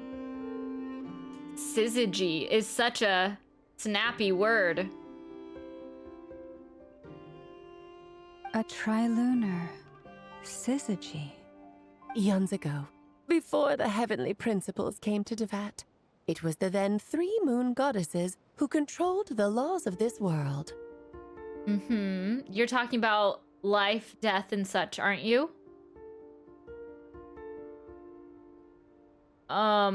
Is that confirmation that death and life were the moon goddesses? Oh, that's exactly it. The 3 goddesses split these powers amongst themselves, promising never to consolidate them into one singular body. This was meant to keep the world stable. But, fast-forwarding to the present, the eternal moon's marrow is with you, while the iridescent moon's marrow, which should never have appeared in this world, has been retrieved. Add that to the presence of a moon goddess in the flesh and... the power of all 3 moons is gathered here in Nod-Krai. There hasn't been an event like this since the War of Funerary Flame. Oh my. They mentioned the funerary year in the teaser all those months ago. And it's having a noticeable effect on Tevat's borders. Why are you so concerned about said borders, if I might ask? Because I wish to give my darling daughter a peaceful, sunny environment to grow up in. Is that a good enough reason? I mean, yeah, not wanting the world to be destroyed, yes, in a fiery chasm. So much lore. Kinda sounds like you're dodging the question, but it does make sense. Well, that's one reason anyway, and the most important one. The others are a little complicated to explain. For instance, cleaning up after dearest Miss R. Albedo could tell you more about that if you're curious, but right now, I have a more important question to ask you. Why are you collecting the moon marrows? Columbina wants to use their power to return home. So yeah, that is true. Albedo's been here and we haven't mentioned Rhine-Daughter like at all. I see. Nicole told me about that legend once. Nicole? You mean Mage Anne? Oh, so you remember. We heard her voice in Fontaine. Yes, of course. That was a story about fate, her area of expertise. But back to the story of our dear moon goddess. I'm afraid her intended method of returning to the moon is unlikely to work anymore. What does that mean? She may be missing, but she hasn't gone anywhere. She has disappeared. You can't say that so casually. You can't say that about a person, Alice. Her personality is way too theatrical and just frivolous. No! Once long ago, the damsel who lived here walked the line between something. I knew she was still there. Nonchalant final boss. Oh, that is a perfect description. My body is so heavy. Wait, no. It's my mind that's heavy. My arms and legs are as light as a feather. What's happening to me? I feel drowsy, like I've been asleep for too long. Is it daytime or nighttime? Is the moon out? I think I'll go for a walk.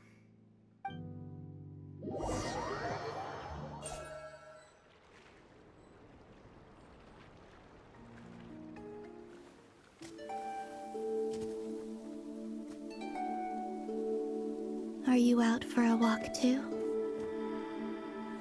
Huh? Ooh, she's becoming one of the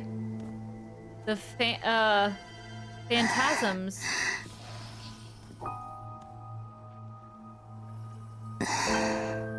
The day has come at last.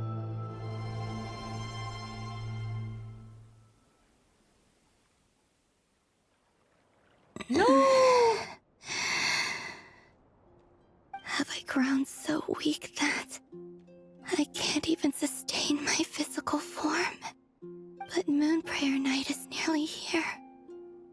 I was so close to returning home. Death is near. Is this how it ends for me?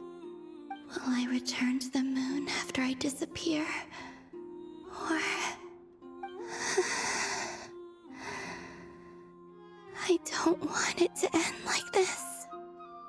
I do feel like if she would have told us, we could have just like lent her some of the traveler's power from the moon marrow and like, you know, sustained her for a little bit longer, but...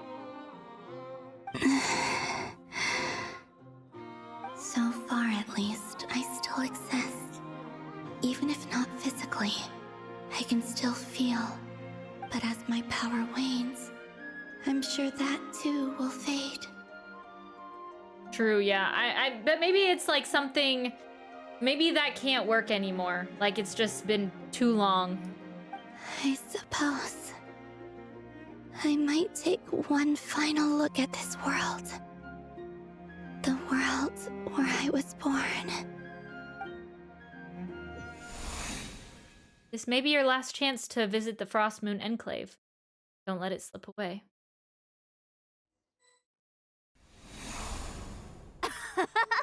Come on, come on! Wait for me! The Frost Moon Enclave. How much it has changed since I was born. These decorations, they're so heavy. It's times like this when you kind of wish men could be priestesses and acolytes. How fascinating. I've never had the chance to be privy to people's private lives in this way. In the past, people would get so solemn and serious the moment I showed my face. Like they were frozen stiff. Yeah, she probably likes this better.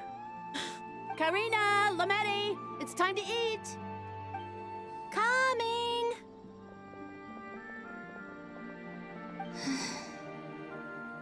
I want to watch them a little longer.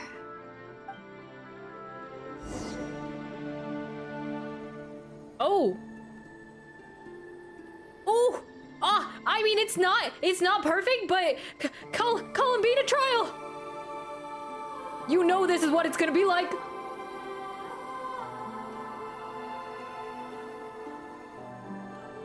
Okay. Okay, so I'm imagining this is really it. She floats. No abilities.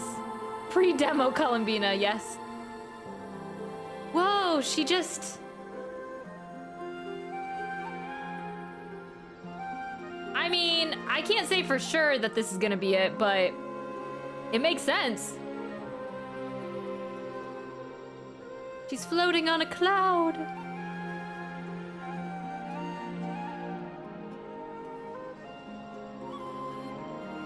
So just fill these balloons with air, right? Yep. Try a couple now to test things out. The rest can wait till Moon Prayer Night. Think fast. Rita! Teasing an acolyte of the Frost Moon Scions? Surely that's a punishable offense. Take this! Huh? All right, enough horsing around. Lady Lauma gave us a task. We should get back to it. The task is just to check that the balloons don't leak, right? Doesn't matter if we fill them with air or water. Okay, you got me there. And you got me there. But still, we can't use all the balloons before the festival even starts. We won't use all of them. And as long as Lady Lauma's trusted acolyte doesn't snitch, this can stay as a little secret between friends. A couple more can't do any harm, right? Oh, you menace. Then, think fast! Is pumping a balloon full of water really so much fun? Oh, she wants to do it too.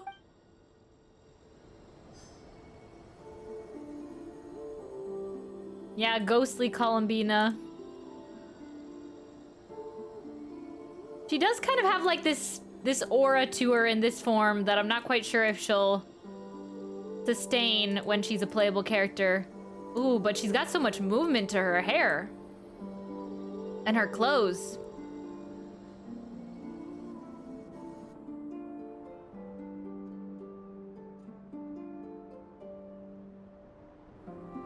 I'm sure you're both tired from playing all day. Come on, eat up. A plain, humble meal. That has always been the way of the Frost Moon Scions. Huh? How come Lametti got a midsummer berry dessert? Oh, I always get Lockaberry. I don't mind sharing. You can have a bite of mine if I get to have a bite of yours. Hmm? They're sharing food? I've never shared food with anyone before. Even at the Harbinger tea parties, everyone just ate off their own plate. And when I couldn't finish my food offerings from the Frost Moon Scions, they'd leave the leftovers out under the moonlight for the animals to claim. Hey! That was 2 bites! Oh, then you can have another bite of mine. Oh, you too. Oh, don't fret now. Here, have some of Granny's too. So this is what it means to be family.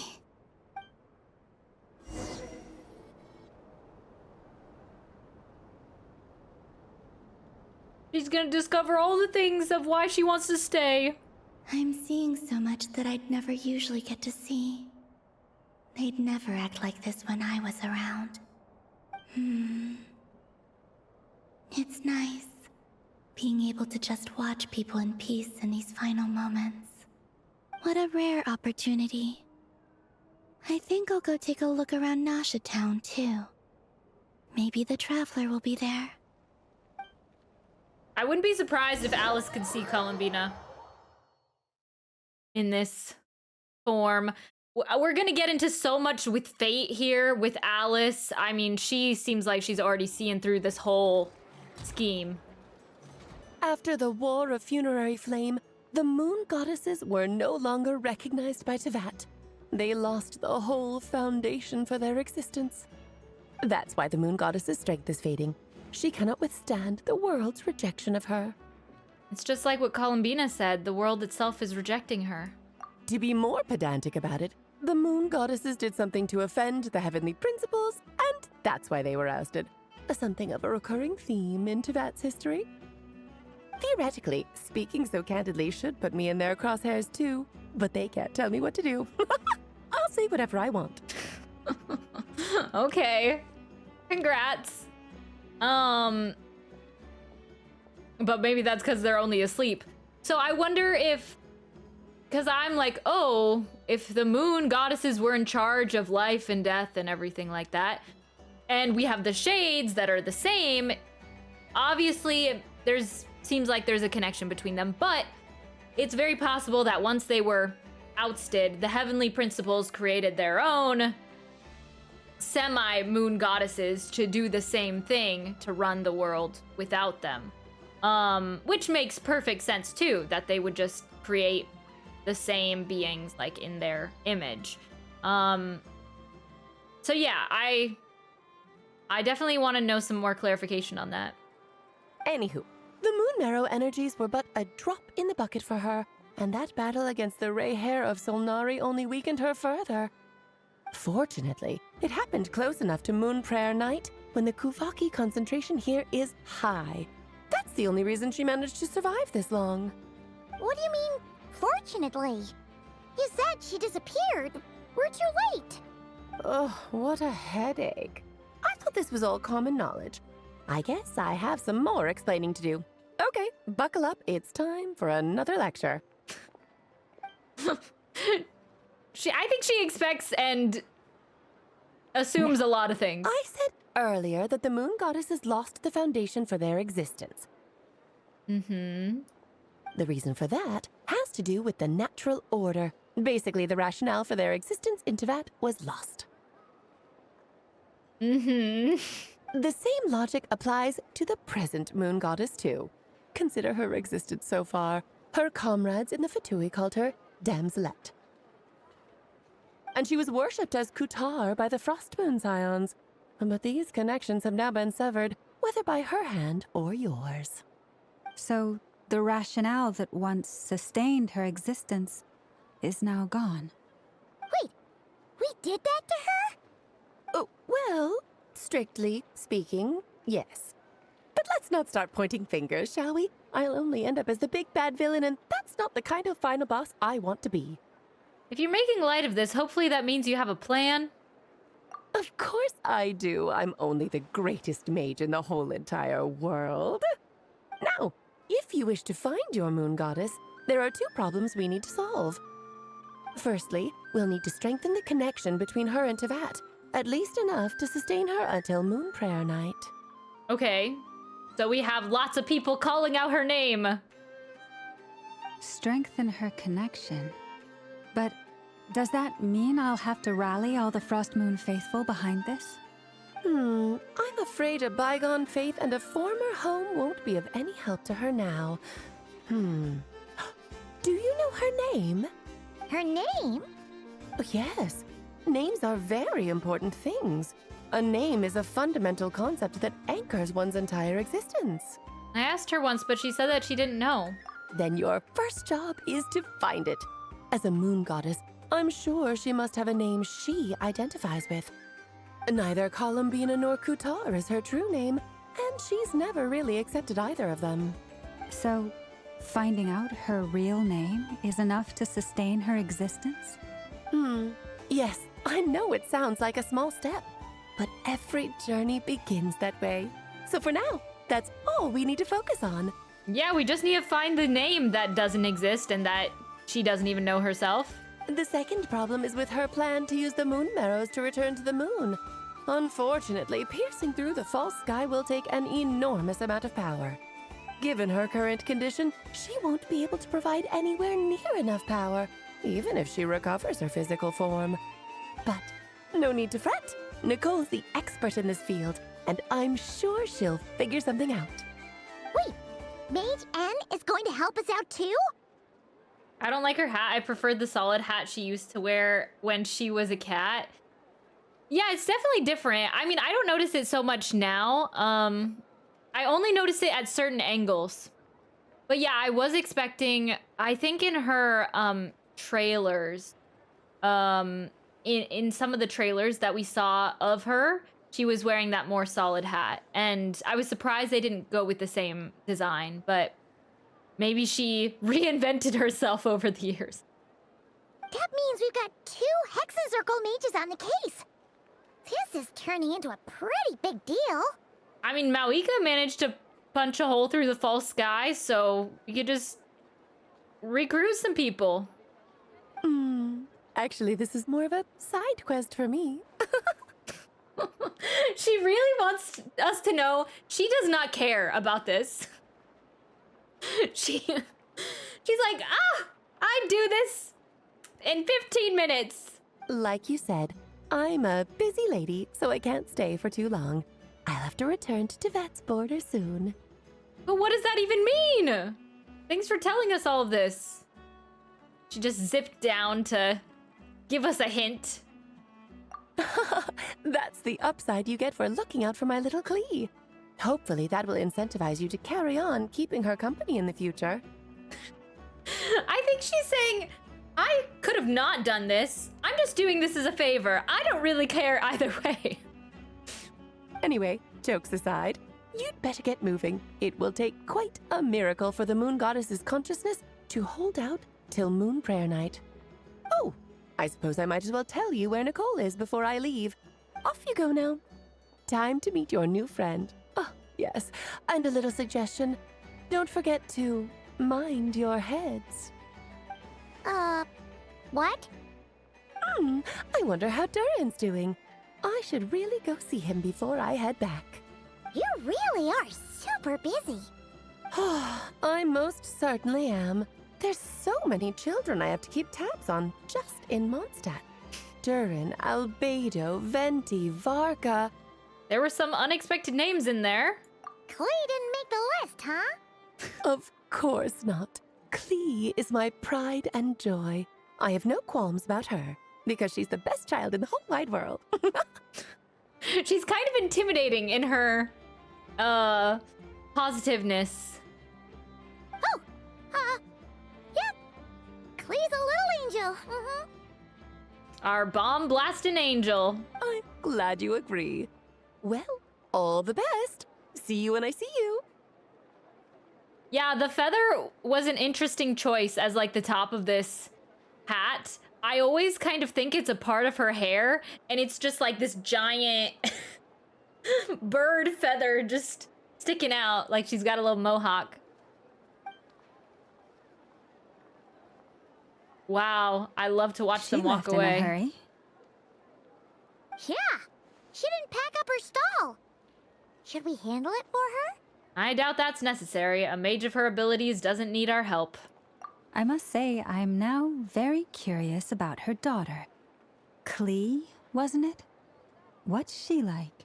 Or maybe they redesigned her outfit so that she wouldn't, because they kind of went with that design for Klee's skin, and so maybe they didn't want them to look exactly the same. I'm not quite sure. That's a long story. Come on, we'll fill you in as we go.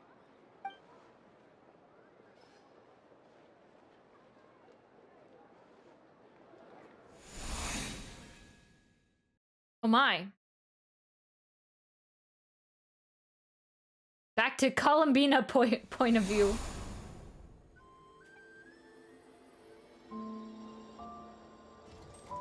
What a lively place.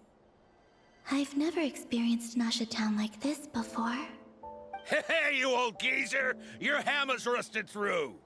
Who are you calling old geezer?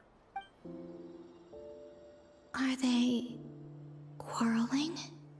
I'm looking right at him! You've really gone downhill since giving your daughter free reign in the workshop. Can you even swing a hammer anymore? It shouldn't take you days just to fix a single chair! You might as well use that hammer to massage my back for all the good it's doing. Don't run your mouth, or you'll get a back massage that'll put you in bed for the rest of your life. Look, the materials haven't arrived yet, all right? You know how busy it gets in the days before Moon Prayer Night. I'll bet you send all the materials to your little princess. Blood's always thicker than water, huh? All right, you've made your point, Uncle Koski. As soon as the materials arrive, fixing your chair will be the #1 priority. And Dad, if you've got time to chat, why don't you lend me a hand, See? Lolka knows what the score is. I guess they're friends.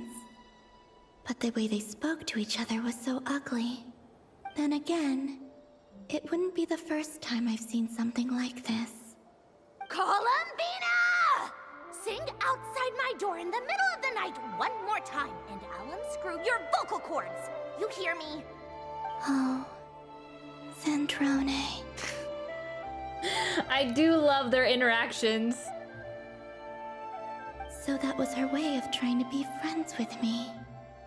What a pity. I won't get the chance to say any ugly things in reply. I'd like to see that. I'd like to see the ugly things that she would say. Columbina is low-key sassy. That's what I've been coming to realize. The more that she's around people in society, she kind of takes on the personalities of the people that she's surrounded with. Hey, have you decided what to give her for Moon Prayer Night? I sure have. She's gonna get the surprise of her life when she's least expecting it. Then I'll whip out the ring and pop the question. The surprise of her life. What a fun turn of phrase. Cool, I get the picture. You can spare me the gushy details. Ooh, looks like we have a customer. Hello there, ma'am. Would you like some Moon Prayer Night candy? Huh? Is he talking to me? Can he see me? Here you go. Oh. Come back anytime. Right. Now, where were we? I don't know why, but I still held out hope.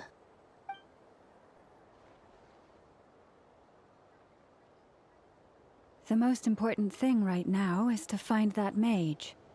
This name thing seems super important too, but where do we even start looking? No, she's right here.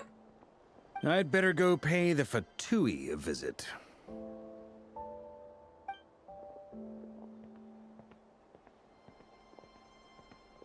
No!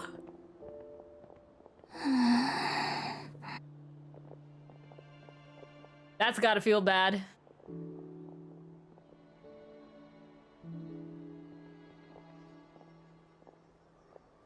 Columbina?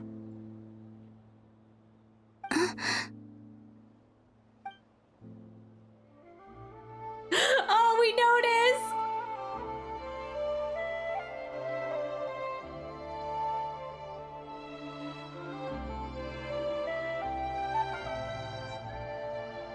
traveler.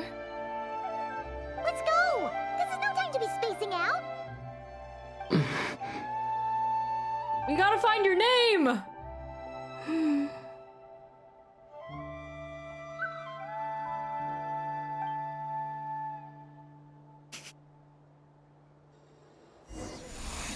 Cute. Maybe it's not so bad just quietly staying by their side like this. Let's put ghostly Columbina and Economia. No! Then she'll definitely disappear. Alright, I guess we are looking for Nicole. Where are they going? They mentioned a mage and... a name?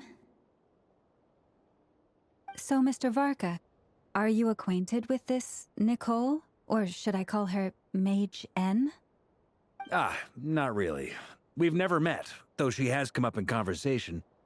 From what I've gathered, Alice kinda took Nicole under her wing. Taught her how to speak in a more ladylike fashion, that kind of thing. Okay. Huh. Hard to imagine Alice as an etiquette coach. Yeah, Alice is a larger-than-life personality, I'll give you that. But then again, that's why she's able to draw such an eclectic mix of people into her inner circle. If I remember correctly, being an interesting person is actually one of her main entry requirements. So, if you ever wanted to join the Hexencircle, I'm sure you'd both be eligible to apply. I like how Columbina is now just our ghostly apparition on our shoulder. Hey! Don't go around making promises on Alice's behalf. I wouldn't dare. I'm just trying to paint a picture of the Hexencircle for you. I appreciate it. Okay, sure. Anyway, since none of us have ever met Nicole, how are we supposed to find her? We can't just go up to every woman in sight and ask, hey, are you Nicole? I mean, there's very few women wandering around Hisi Island. Maybe something she's wearing will give it away? Like, a wind bloom pinned to her chest or something. Or just the energy that's radiating off of these shoes. Wait a minute. Alice never said Nicole was from Mondstadt. Oh, true. What about a tea set? I recall that each mage has their own cup. That would be... this young lady, then? There's only so many glorious-looking women in this surrounding area. Holy! Hey there! Sorry to disturb you, but are you Miss Nicole? Varka, Knight of Boreas of the Knights of Favonius. Alice might have mentioned me before. Have we got the wrong person? Sorry. Well, this is awkward. When I shook my head, I meant, no, Alice hasn't mentioned you before. Huh? Where is this voice coming from? My apologies. For certain reasons, I am unable to speak. This is the only way I can communicate with you. Oh. Fascinating. No wonder she only speaks like through the teacup. Maybe she was actually there just watching us from afar, snooping on us, and then she was like, just pretending that she was speaking through the teacup. It might take some getting used to, but I hope you can understand. They just wanted to do this so they didn't have to worry about her, the dubbing, the mouth going out of sync. Hey, it's fine. I'm more shocked by the fact that Alice never speaks about me. As for you two, oh, poor buddy. We have crossed paths twice before, but it is nonetheless a pleasure to finally meet you. It's really you! Thanks for all your guidance in the past! You're quite welcome. This time, things are different. We have reached the unwritten pages of the story. You might say that we stand at the crossroads of fate. Oh my goodness, I just love all the details of her outfit so much. And also, it's fascinating. So there's actually like a reason why she can't speak, not just because she chooses to speak into people's mind for fun. Huh. I think she has some ties with the crystal flies or the Sealies or something, and that's why she can't speak for some reason. Just because of all the crystal fly imagery on her outfit. I wonder if she can see Bina. Oh yeah, it's possible. Now then, allow me to formally introduce myself. My name is... Ah! Holy! Oh my gosh, she just looks, like I said, extravagant. The best thing that I've seen ever. The unappreciated master sculptor, the immortal literary giant, if only they'd write, and the silent angel, yet also the orator, the instant they utter a word. Ooh, this last title is fascinating, especially because the civilization that came before the Frost Moon Scions, I think, and like went back to the era of the angels, they said. In summary, to remain silent is to be the observer of the world. Because maybe she speaks things into existence? I don't know. No, stop! Alice! I can't believe it! Alice, what? No wonder she was talking in fourth person earlier. I mean, fourth person? Breaking the fourth wall. No wonder she's just putting on a show for us. Maybe she has an enhanced sight at the cost of speaking? Also, good point. I had a whole speech prepared. I'd agonized over every single word. She always picks the worst moments to ruin other people's plans. I'm so sorry about that. Alice took the liberty of devising some bespoke self-introduction magic for each member of the Hexen Circle. Oh, so they can see that page. That's fascinating. I wish that, like, that would be such a weird phenomenon. Just, hey, here's my blurb about me right here. That only some people can see. But I could have sworn I deleted all of the triggering conditions for it. How did it bypass everything? Oh gosh, this is so embarrassing. This is a very different side of Nicole than what we're used to. Is she not used to face-to-face interactions? Don't worry about it. We've seen that introduction magic once already, so it wasn't too much of a shock. Please go on, Miss Nicole. We'd love to hear what you have to say, or, well, communicate. Huh? Are they talking to this lady? But... Will you all promise to forget that horrendously embarrassing introduction? Oh, but Columbina can't hear her. Sorry? Embarrassing? When? Among the words that hopped out just now, I saw angel. Yes. My name is Nicole, and I am one of a very few angels who have retained both their preferred form and their power. She's an angel! I couldn't have said it better myself. That is a perfect description for her. I don't care if you can't speak out loud as long as you keep speaking into my mind. The Traveler and Paimon should be no strangers to this concept. There is another of our kind in Natlan. They call her the Lord of the Night. Oh. And I think the Lord of the Night does have a connection with the Sealies. Because the Sealies... that quest was such a long time ago. I think that Sealies are angels that have not kept their form. Alright! Paimon remembers her! But we've never seen her in person. Yes. Well, I have retained more of my power than she. It's because I don't have a long-term duty to fulfill. To be more specific... no. We'll be here all day if I get into the specifics. Moving on. If I'm not mistaken, You are here because you wish to learn how one might reach the moon beyond the sky. That's right. Is that something you can give us any guidance on? Yes, I do know a way. It began with the Hyperboreans, who lived after the War of Funerary Flame. That's what I was thinking of, Hyperborea. Blank looks.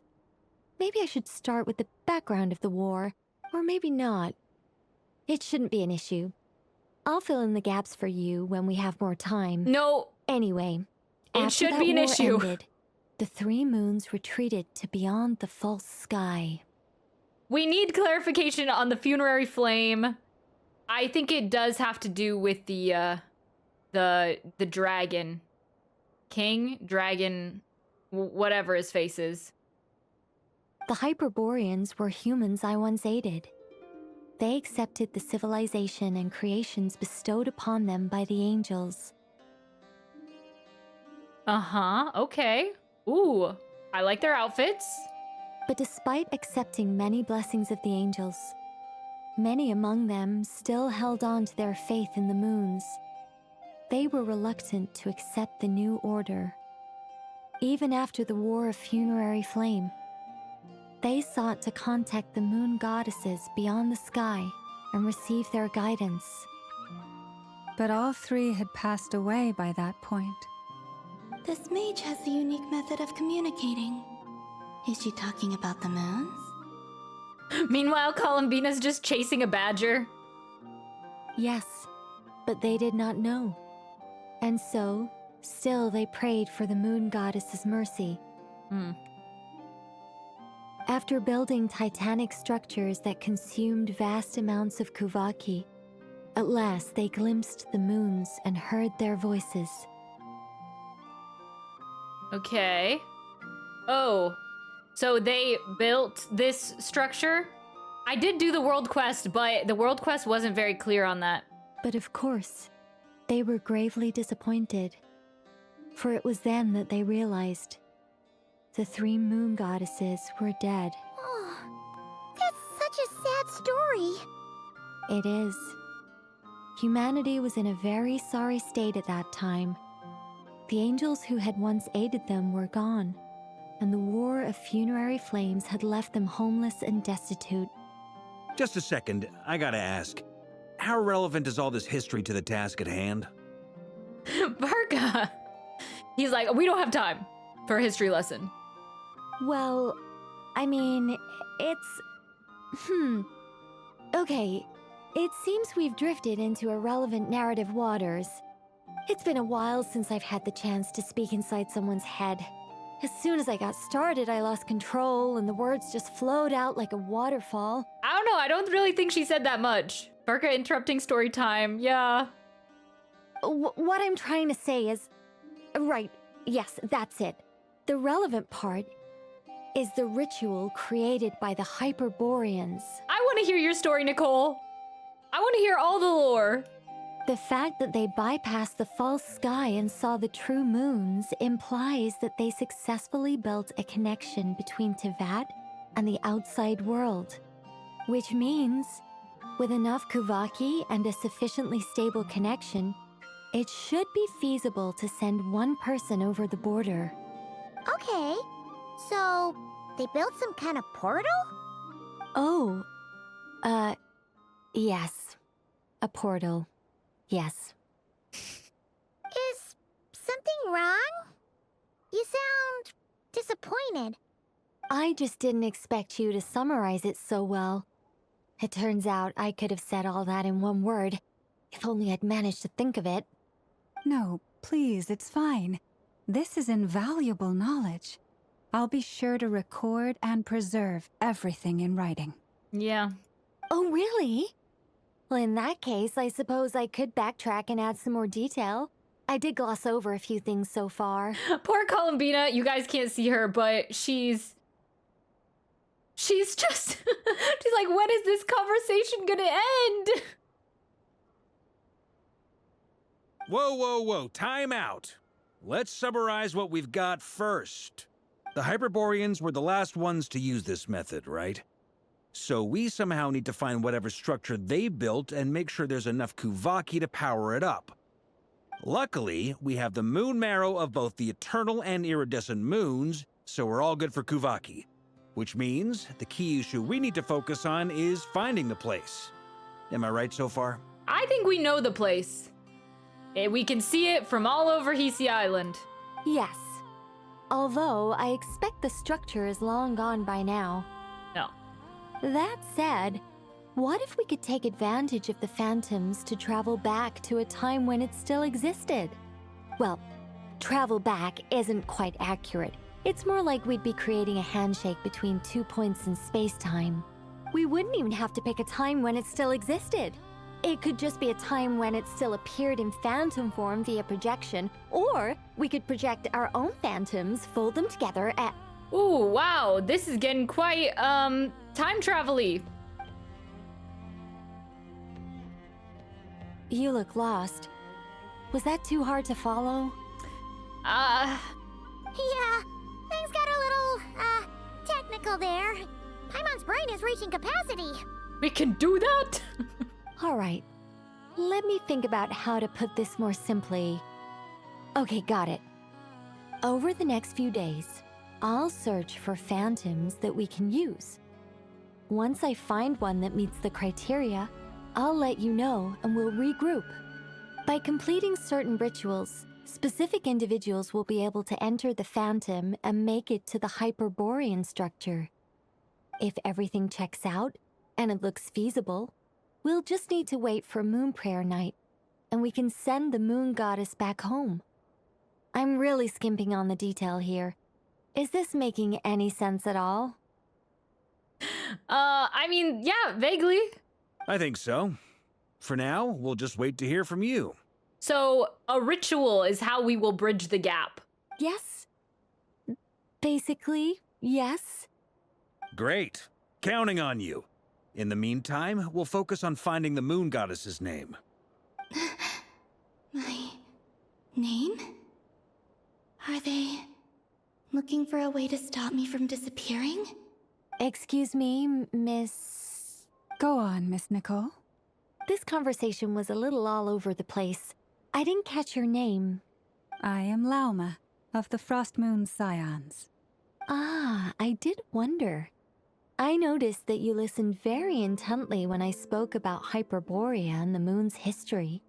If you'd be interested, I'd love to visit you this evening and go through it again in greater detail. I would like to be there for that. Also, if you were serious about making a record, it would be too risky to simply write down the raw details as is. I would suggest some tweaks. Maybe rewrite the stories as fairy tales or fables, perhaps even prayers. Anyway, we can cross that bridge when we come to it. So, see you later then? Oh, and no need to prepare anything. Just a cup of tea will do. A cup of tea. See ya! I'd like to be there as well. Friendly. It's just... It's so nice to find someone who's actually willing to listen. I've been dying for a chance to finally go through all this systematically from start to finish. Any longer and I'd probably start forgetting it. Now Paimon gets why Alice told us to mind our heads. Ha ha ha ha! What did I tell you? A lot of quirky people in Alice's orbit. Now then, the next order of business is... where do we start looking for the Moon Goddess's name? Maybe the rest of what Nicole has to say might give us some clues. Once I've heard her out, I'll summarize the salient points and share them with you all. I wonder... there must be a reason why Lauma can't write them down. Maybe Nicole's technically the only one that's allowed to remember them because it, like, the history interferes with what we think happened or, like, the world says happened. I think there's, like, a conflicting, like, what's in Irmin's soul and what, like, Nicole remembers. I think there might be some deviation there. I'm also inclined to review our other documents.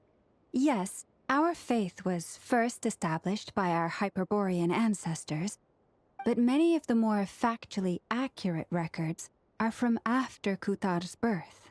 I have a hunch that the Fatui might know something too. Sounds like we're gonna follow Columbina's journey through Devat, huh? In that case, we'll start by heading to the Frost Moon Enclave. Sounds like a plan.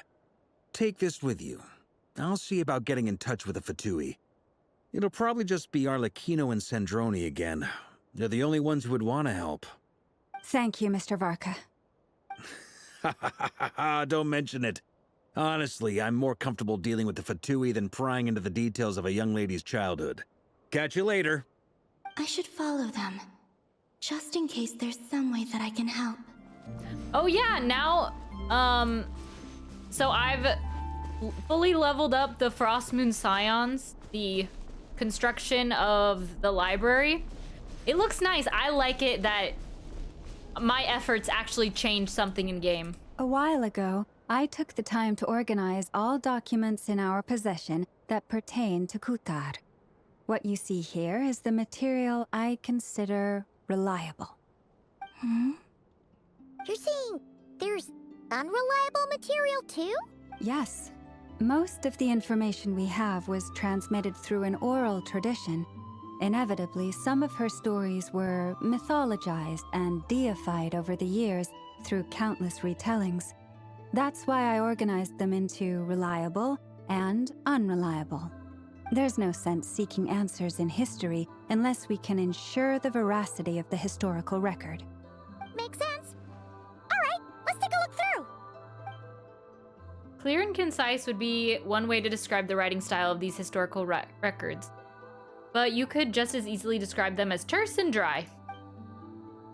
And since Lauma already knows the material like the back of her hand, the quest to find any new information in these texts is tough going. Almost all these records refer to Kutar instead of Columbina. Although neither of those is her real name. Paimon's not sure what point she's trying to make. What we can gather from these records is that the Frost Moon Scions worshipped her as a god, placing impossible expectations upon her. I cannot fault them for their earnest faith, but for all their devotion, worshipping her day in, day out changed nothing. I like that Columbina's here with us, though. I think if anyone knows her name, it would probably be the Kuhenki or the other moon goddesses. I imagine that none of it resonated with Columbina.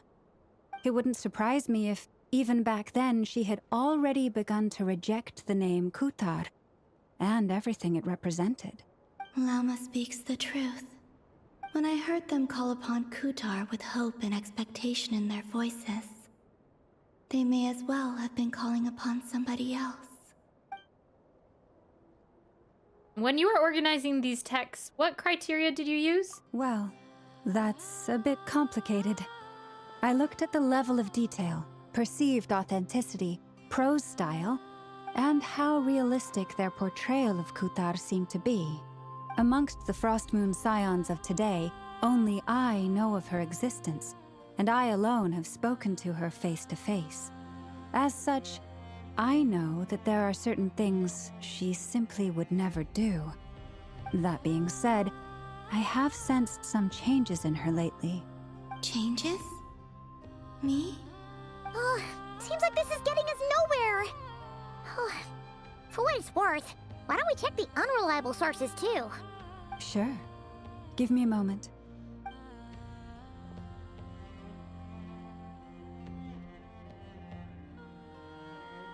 Exerting but a fraction of her divine might, Kutar sheared a great mass from the snow-capped mountain and cast it into the sea, upon whose surface shone the mirror image of the moon.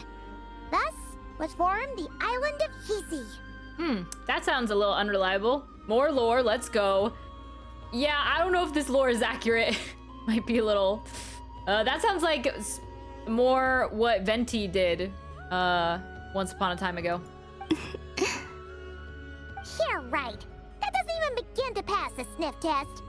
The 3 moons are naught but lies through and through.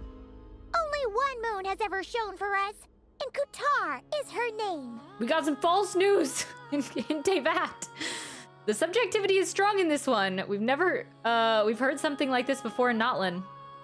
The vast majority of ancient texts are filled with fanciful tales like these. I trust you understand my criteria a little better now. Kuthar did not speak, merely gazing into the distance in silence. And where her gaze landed, this was her prophecy. Clearly, whoever wrote this text never even met Kuthar. Otherwise, they'd know that her eyes are always closed. That one seems like something's happened. My intuition is like, maybe there's more truth to that last one than... Well, originally I thought it was like, well, to look upon something, your eyes don't need to necessarily see it. But I feel like there's something going on with that last one. What about you, Traveler? What are you reading? Seems like a collection of anecdotes. Come on, let Paimon see. Maybe Columbina could see at one point. Maybe she's like Gojo, sees too much. Possible. The child wished to build a wooden nest with which to shield a fledgling bird from the cold. But being so young and lacking in strength, the child could not snap the branches from the trees. Kuthar was passing by. Upon seeing the child, she summoned forth a Kuhenki, who built a beautiful nest for the child. I remember that. Not knowing the meaning of Kuthar's divine intervention, the child dared not to respond, and thus ran home to call their parents. But Kuthar was gone. The Moon Chanter declared the event a miracle and took the nest as a relic, placing it on high for all to see. The child was named as one favored by the goddess, and was greatly respected amongst the people. Oh, I thought like the Moon Chanter just took the nest and was like, no, child, you cannot have this. It is sacred. Yet, no further miracles were bestowed, and this matter was forgotten in but a few years. Huh. Any thoughts after reading that? If it's true, it gives off a somewhat lonesome feeling. Yeah. Columbina probably just wanted to join the kid in making nests. She's just lonely. She's just a girl. Ah. I'd originally considered this a fabrication, because Kuthar did not perform any similar actions in subsequent records. But now that I think about it, it does seem like something Columbina would do. It's just that... She didn't know how other people would interpret her actions. She was probably worried about making things difficult for people. And so, she gradually stopped joining in. Yes.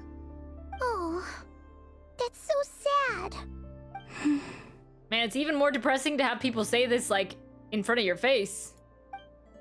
Be listening in on all of it. And now, I can make no such gestures of warmth, even if I want to.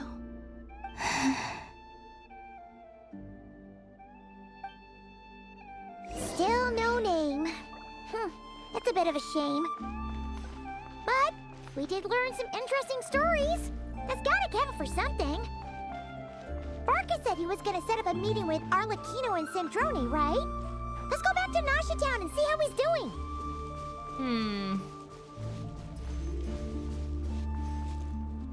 I think if anything, she has to remember her name. Let's see. There's Varka.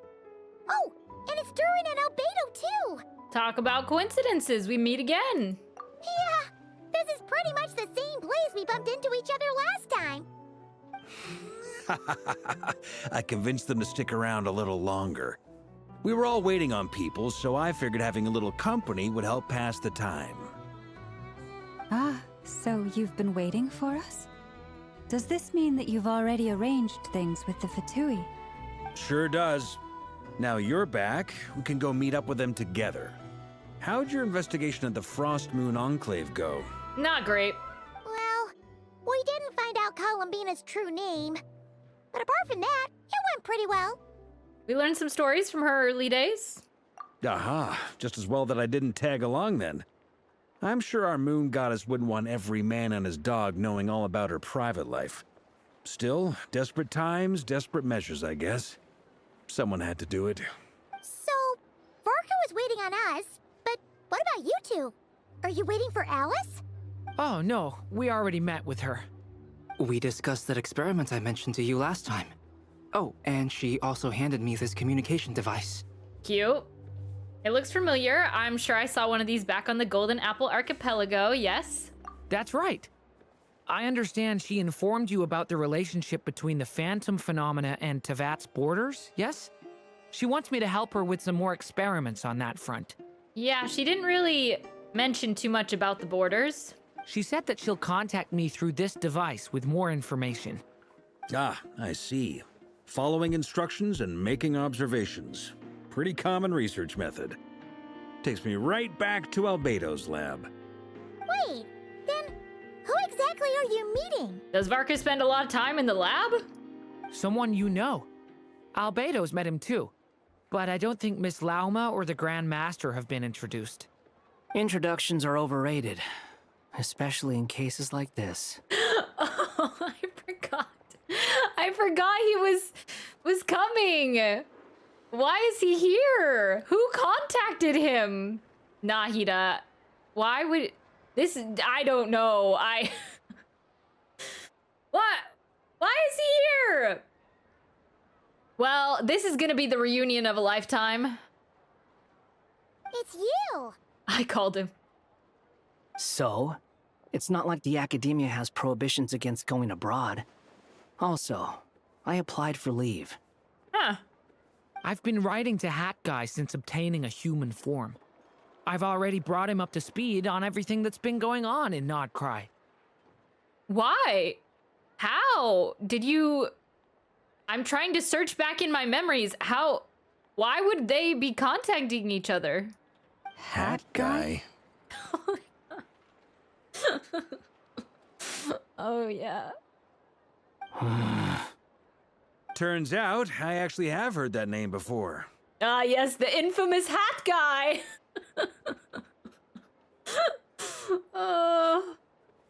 I mean, okay, but also, the name Hat Guy was introduced in an event. An event 3 years ago. If you didn't play that event, what the frick is happening with Hat Guy? I mean, the event continuity is just as topsy-turvy as ever. I mean, it's the same thing if you didn't play the event 2 years ago with Durin, you'd also have no idea who Durin was or why, what's the significance of Durin. How would they know? Oh? Then why did you react the same way I did? I only knew the name, not the fella. But since we're all here, let's do some introductions for what it's worth. I'm Varka, Grand Master of the Knights of Favonius. Man, Varka, he just is going with the flow on so many things. He's like, yeah, as a woman who can speak into my mind, sign me up.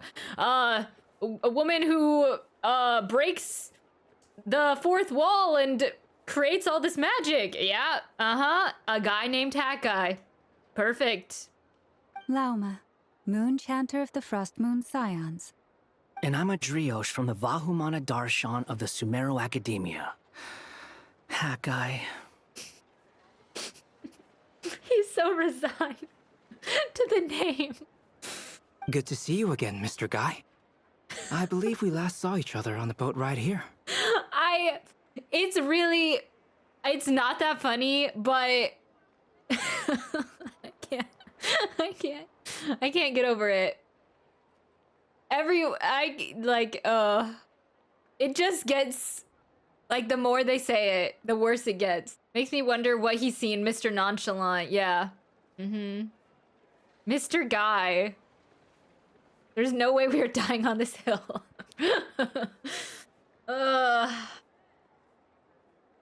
Yeah, Wanderer, Mr. Guy. So they came to Nod-Krai together. Oh, yeah. Okay, so it pretty much pertains to what we saw in that teaser trailer long ago.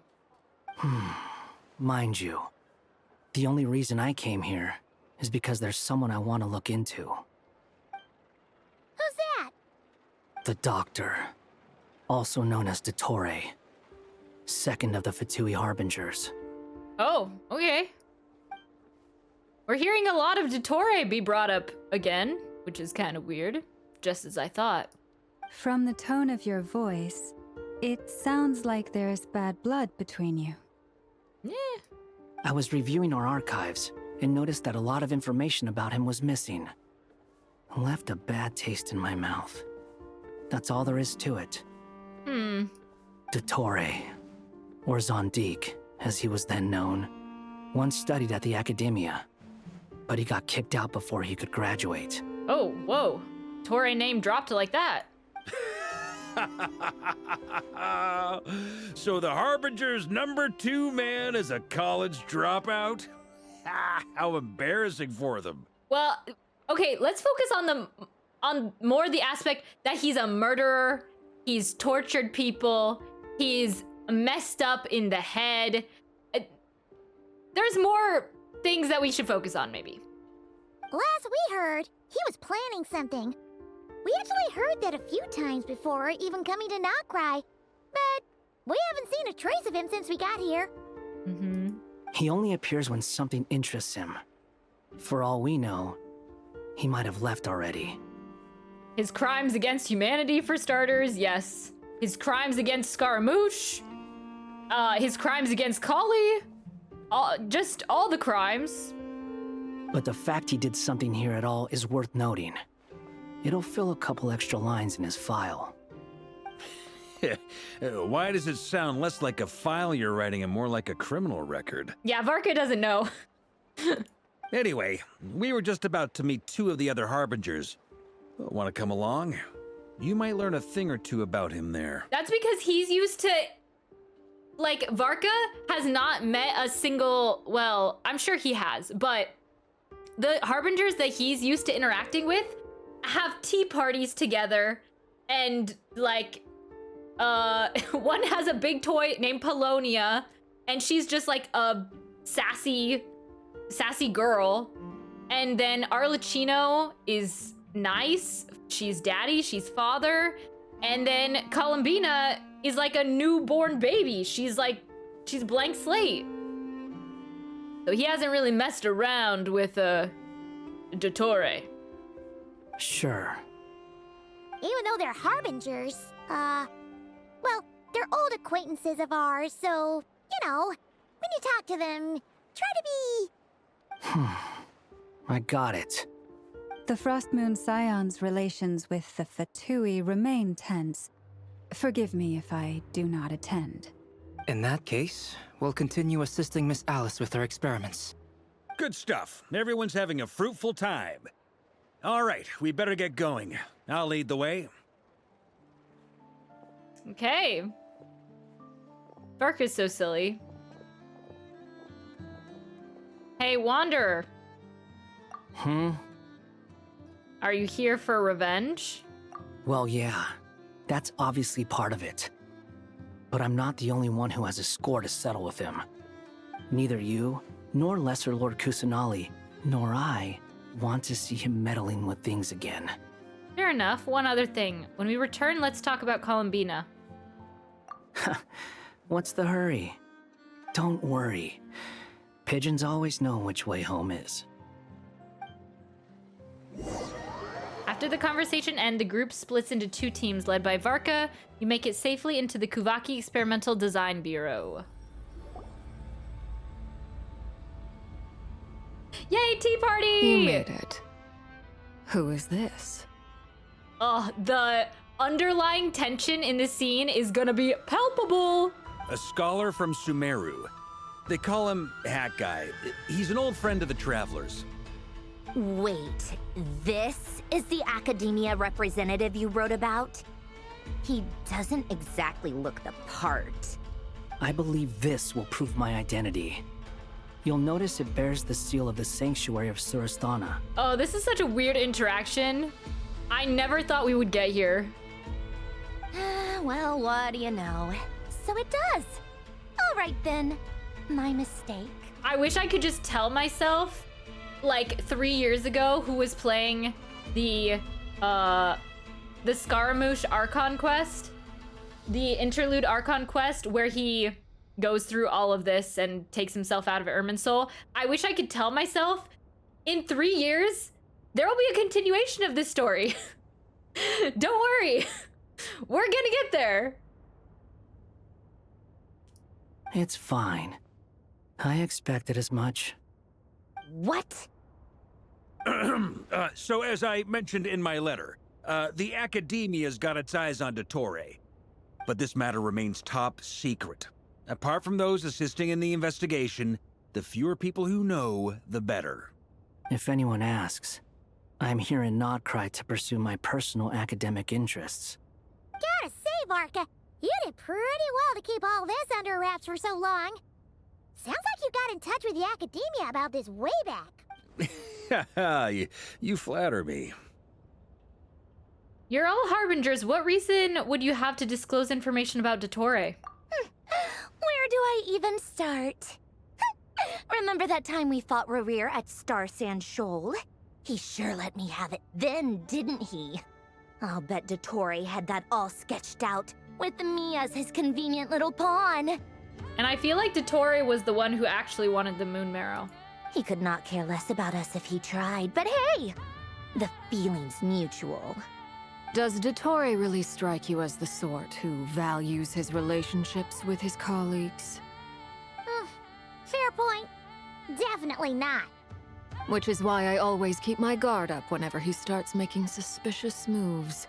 To that extent, our motivations align. On top of which, I consider you trustworthy people. Now, back on topic. In the wake of the Reihir of Solnari episode, Sandrone and I grew suspicious about Dottore's complete inaction during the entire affair. So we tried to find out what he'd been up to, but unfortunately to no avail. He never lets anyone in on his plans. The more he cares about something, the more secretive he gets. Indeed. Perhaps he believes that by keeping a low profile, he can avoid trouble. But that trick isn't going to work on his colleagues. Yeah, I mean, he's been researching the ancient moon's remnants. And he's been trying to get his paws on the moon marrows. Only an idiot would believe he doesn't have something more planned. With this in mind, I returned to Snezhnaya and relayed my thoughts to Her Majesty the Tsaritsa, entreating her to have him recalled. That's pretty direct. Did the Tsaritsa agree? Yes. I made it abundantly clear that the Fatui's business in Nod-Krai is almost concluded, and we do not need 3 harbingers in this territory. Her Majesty concurred. Accordingly, Dottore has returned at her orders. I imagine he is continuing with experiments, which no one besides he would ever have any interest in. Her Majesty mentioned. Common sense might mean nothing to him, but he's not stupid. He knows that no good can come from opposing the Tsaritsa. Okay, well, then it seems like all is good? Question mark? Smarts alone won't get him all the way. He needs the Rooster's resources and Regrator's Mora, both of which the Tsaritsa can strip from him by waggling a finger. But doesn't he have a track record of publicly following orders while going against them in private? He probably has it down to a fine art by now. Wouldn't put it past him. We worked together on a research project once. Only briefly, but it was enough to show me that we're fundamentally different people. Yeah, other Fatui Harbingers mentioned as well, yes. Everything is coming together. He has no interest in doing things methodically, stage by stage. His thoughts jump all over the place, and the moment his curiosity is satisfied, or he gets the results he wants, he disappears. But also, that makes sense because he had, like... Do they know about his clones? Or theoretically, he shouldn't have any clones, but he did have, like, so many of them, right? I can't remember how many clones he had. So that does make sense for his behavior with all the clones. But the return of the clones. Oh, geez, I hope he hasn't had a clone army in the meantime. Because Nahida made him get rid of all of them, but I don't think that stopped him from, like, making more. I don't really know how the clones work. The only similarity we share is that once we set our minds on doing something, we will see it done. Whatever it takes. Oh, we definitely saw some of that in your battle with Rerir. You got so competitive. Ugh, do not remind me. Then I believe we all concur. Dottore will not simply give up. Fantastic. Now this is turning into a whole day of unpleasant memories. Ugh. Are you talking about the moon marrow stuff? He also strikes me as the kind of person to disregard experimental regulations, ruin all the equipment, and go way over budget.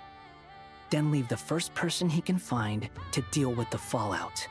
They're probably like, wait, how do you know so much? Like, oh, you do know him very well. Exactly. This one time, he was running some high-temperature experiment and the substance exploded. But does he care? No. He orders his subordinates to open the device so he can observe the results, which causes the gas inside to leak out. That sounds a bit too personal, Hat Guy. Yeah. Luckily, they don't really care about him at this point. They're like, ah, yes, you know what I mean. That gas was poisonous. If I hadn't been there, who knows how many people might have died. And after all that, he left while I was still cleaning up after his mess. What a waste of time, he said. A waste of time? The nerve! He wasted my time! Damn. You've been bottling that up for a while, huh? Ooh, I like this sitting Varka. Varka's such a weird person to be having here. Hat Guy, I must say, you seem awfully familiar with internal Fatui affairs. Especially when it comes to Dottore. Oh, she noticed! Oh, father! Thank you, Lady Harbingers, for providing such valuable information. I have no other questions for now, so I'll be on my way. Wait, what? You're just gonna leave? You're welcome to join if you want. Ugh. Just when Paimon thought he'd finally mellowed out. He makes quite the impression. I'll say. I've met tons of headstrong people, but not many of them would join me in bad-mouthing Dottore. Anyway, back to the main agenda. Varka, you said that Columbina has gone missing? Or rather, disappeared. Oh, right. So, I wonder, in their minds, what was Scaramouche? Was he 6? Or was he was up there, you know, he was one of those numbers. But I wonder if they just think that there was never a 6th Harbin. Okay, I need to know what number he is. I think I have it written down here. But he is number 6. Yeah, he was number 6. And Sandrone is number 7. Okay. But I wonder if they think that there just was never a number 6, or that the 6th Harbinger just died and they are not thinking about that. Also, we still don't know who the 10th Harbinger is. Is that still a thing? We still don't know who the 10th Harbinger is? I just have a question mark written down here. Yeah. We're working on building a connection between her and this world. The simplest method is to find out her real name. I've actually asked her that question before, but she said she didn't know. Considering our relationship, I doubt she was lying to me. She could have just given you a pseudonym, but why did she do... What did she do while she was with the Fatui? As far as I recall, she was never dispatched by Her Majesty to claim a gnosis or anything like that. The Tsaritsa's plans had long contained a place specifically for her. I always thought that was weird. What could she do that the rest of us couldn't? I feel like Dottore was experimenting on her. I don't know. I just feel like Dottore even getting close to this moon marrow business, not a good sign. Knowing what we do now, it's probably something related to Kavaki, right? More than likely, when she first arrived, Columbina would often go to Her Majesty and ask when she could start the task assigned to her. But Her Majesty always gave the same reply. The time has not yet come. So she spent her days in Snezhnaya doing basically nothing. I can't imagine Dottore getting anything powerful being a good thing, yeah. The Tsaritsa has summoned a beautiful blind maiden to be a harbinger, giving her the third seat by virtue only of her enchanting voice. It was a dumb and stupid rumor, but the reality of the situation made it hard to refute. And what happened after that? That is odd that she gave her the third seat with really not having any power to show for it. I imagine she stopped caring. She no longer seemed to care why she had been recruited, and Her Majesty never gave her any missions, so she just continued to sing in the flower garden. For my part, I was busy. So busy, in fact, that watching someone be that idol had me fuming. But still, I got the sense that she had long been used to a life of other people claiming she was needed when she wasn't. I just felt that having a place to stay would cost me something eventually. And so I waited quietly for the day that I would have to pay the price. And on the other end of that spectrum, you had me. Someone once told me that I had the lousiest work and the toughest luck. That's a good way of putting it. Someone? I think, yeah, it's maybe that they like can't remember the specifics, but I almost think that was Scaramouche that said it. I forget who said it, but those words have always stuck with me. Sounds like something Wanderer would say, no wonder. But you've done your job exceptionally well all this time. Because at heart, you are a conscientious person. Thanks for telling us all this. What is it? Something come to mind? It's nothing. I'm just even more eager to learn her name now. I want to shout it to her from the rooftops. I want to shout out her name. That makes sense. Nothing screams you are needed like your name shouted from across the town. Well, good luck with it. But if you ask me, Columbina is still the most shoutable name. I'm just so used to it now. After all the arguments we've had, I can't be bothered trying to remember another name for her. Columbina. I feel like the new name will be like a nice name whenever we find it out.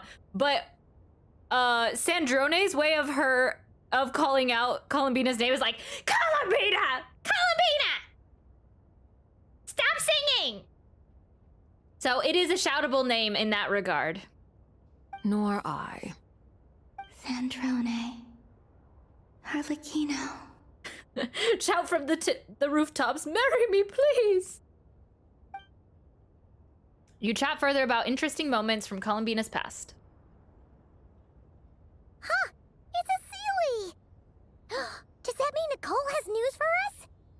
Ladies, I thank you for your hospitality. If the chance ever comes up, I definitely owe you both a drink sometime. I'm sure it will. You can make your own way out. Heck, you've been here enough times, you probably know your way around better than I do. Take care, everyone. We'll be in touch if the situation changes. Okay, time to do what adventurers do best. Follow that Sealy! Follow that Sealy! That's cute. The Sealies, they have even more purpose now. Drone has grown on me. Early on, she annoyed me. Yeah.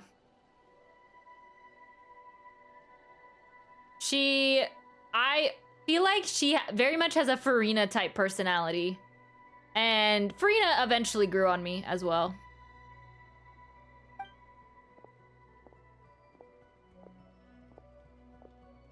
Oh, hat guy. How come you're back so soon? Did things go all right with the Fatui? Fine. Dotori's been summoned home by the Tsaritsa. Couldn't get much more than that. How about you? Any progress with the investigation? Unfortunately not. We've tried everything. Different phantoms, different locations, different points in history. But the results are the same each time. Abyssal monsters roaming the land. People crying out in despair, with no hope of being rescued. Every time I see it, I can't help but think, is this what it was like in Mondstadt when Dragonspine Durin attacked? And if I fail in the task I've been given, will I create yet another tragedy? That's just meaningless speculation. When we encountered similar phenomena previously, I tried to interfere with those illusions, using sounds and lights to guide them. However, we could not change their fates. At most, we were able to extend their existences. What is this music? It's great. I was caught off guard by like this fantastical soundtrack in the background. Oh, they're friends, yeah. The events of the past are like fate that has been written into Irminsul. There isn't a living thing in Teyvat that can escape its past. But Miss Alice instructed us to try to find ways to change the outcome that these phantoms face. It's an impossible task. Can't you just refuse? Since she asked us to do this, I feel like it can't truly be impossible. Or if it is, well, mages can make the impossible possible. I could not have been born as Durin otherwise. But you also said that your past 39 attempts were fruitless. That's true. But you're still going. Yes. After this many futile attempts, surely you realize that you're not doing this because you still believe what some mage told you. It's because you want her hypothesis to come true. It's something you wish for deep inside. It's weird that they get along so well, but I mean, maybe it's fitting them all being like semi not human, like made creatures. So, think for yourself about what you want to do. As long as you don't believe it's futile, it isn't. But it's like, it's cute that they're like, they get along so well. Yeah. Previous experience indicates that we cannot touch the phantoms, which limits the effectiveness of our interventions. If we want to clear this hurdle, we need to break this rule somehow. Same thought here. Following the same rules means repeating the same failures. Reducing ourselves to mere playthings of fate. So you mean we need to figure out a way to make contact with them despite knowing that we can't? Maybe he sees a version of himself in Durin, yeah. Yes, and I suspect that's something only you are capable of. Everything in Teyvat is logged in Irminsul, but the withering that once occurred in Sumeru was a sign that the Great World Tree was being corrupted. This corruption allowed things that should not have existed in Teyvat to appear. This is tantamount to rewriting reality to an extent. You're saying abyssal power might be able to affect those phantoms? No one's ever tried it before. If you're gonna try it, it'll take courage. And you have to be confident that you can control it. Is anyone there? Has anyone seen my daughter? She's missing. I have to find her. I hear someone inside. Spargana? Are you in there? Well, that's an interesting, like, they're introducing that Abyss can influence, like, fate? Is that right? If I can use my abyssal powers to warn him that there is danger here, maybe it'll change his decision. Maybe he'll stay away. Yes. The important thing is not the nature of the power, but rather how you use it. To intimidate and obstruct. Sounds about right for the Abyss. Let me try. I should be able to influence that thing. During trial? What? This isn't the time for that! Just run! Yay! During trial! Okay. The stone pillars. Spargana? Are you in there? Durin can use the power of the Abyss to affect the world in which the Phantom is located. For example, using it on a stone pillar will create a barrier with the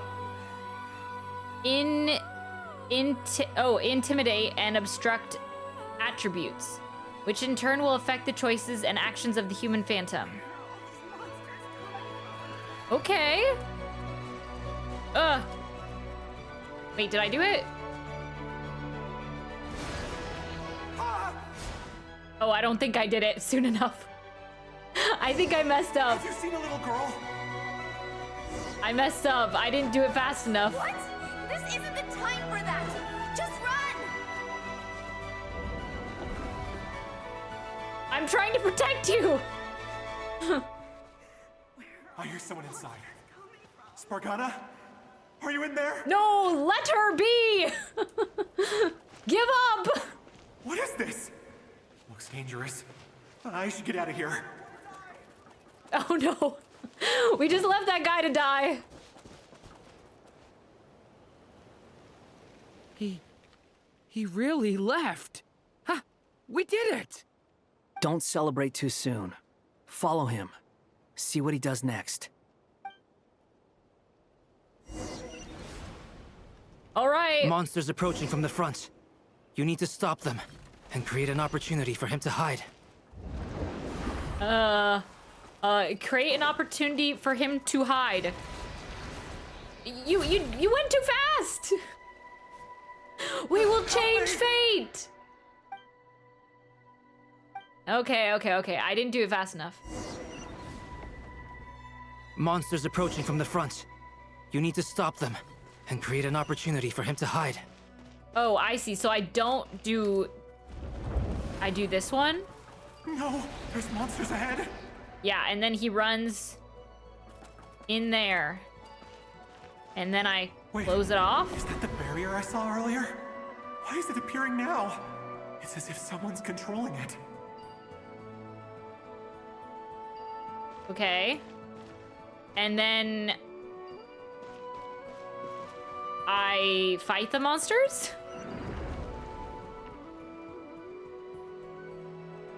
Oh, okay. I see. The monsters are gone. Is it safe now? But then I let him out.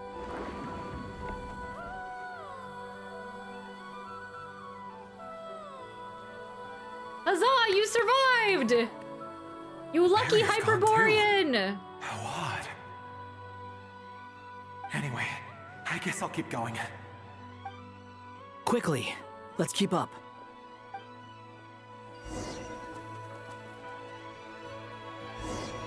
Today is your lucky Wait, day! there was someone else here? Don't go any further. We've got anti-monster traps laid out everywhere. But my daughter must just be up ahead. I have to go. This way's blocked.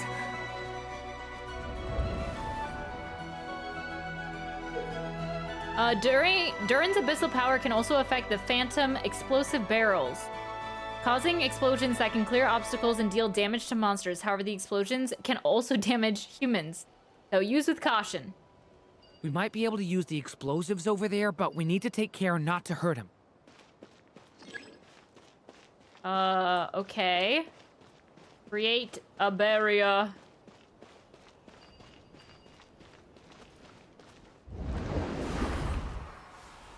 All right, done. I'll use the barrier to keep him at a safe distance. You may pass, sir. This barrier seems to be helping me somehow. Yes. You have, someone looking out for you from beyond. Oh, no good. Gotta keep moving ahead.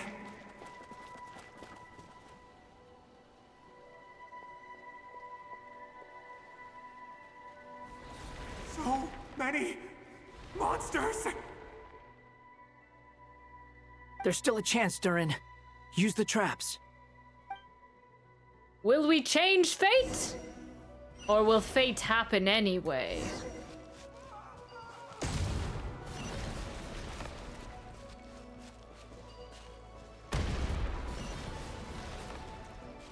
Ooh, ah.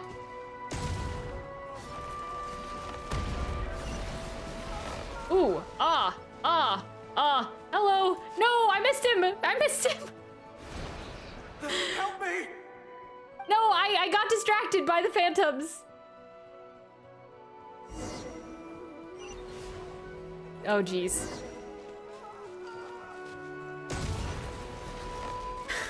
I'm sorry. I've let this guy die like 3 times.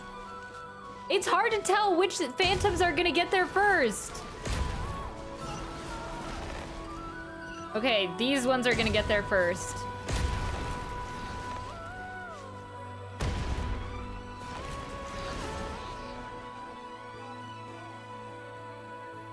This is a new development. I've never seen this happen before. We might just be able to save this person. I don't know. I'm hopeful, but at the same time, I think fate is gonna kick him right back down.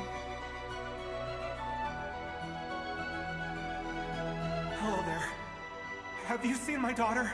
Spargana's her name. She's carrying a large backpack.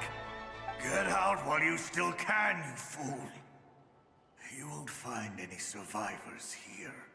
But I can't just leave her here. She must be so scared right now. Sorry.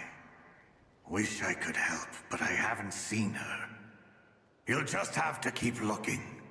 Okay, thank you. If I do find her, I'll get her to shelter and come back for you. Don't bother. I've got nowhere left to go. What's that noise?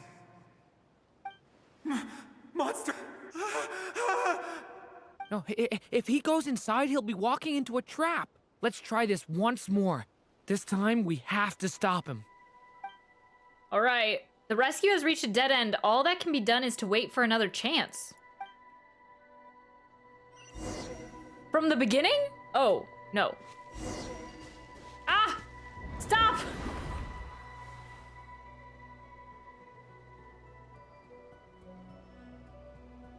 Huh? Oh, I have to close the door before he goes inside. Ugh! I mean, okay, now it's closed. Why? How will I know where Spargana's gone like this?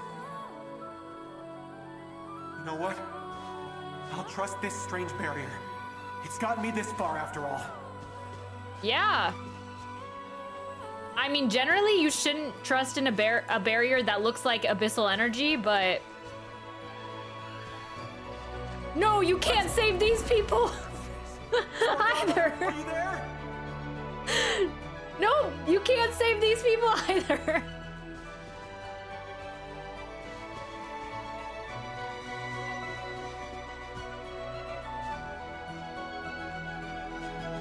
Man, we're just condemning all these people.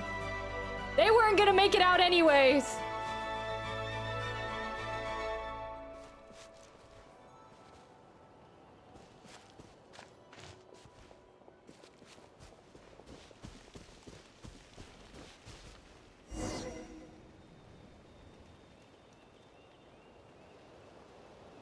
Huh? That looks like one of my daughter's books. Thank you.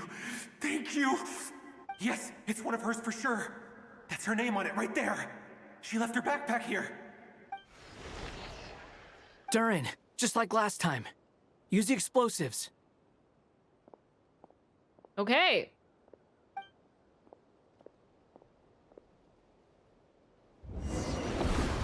Ah!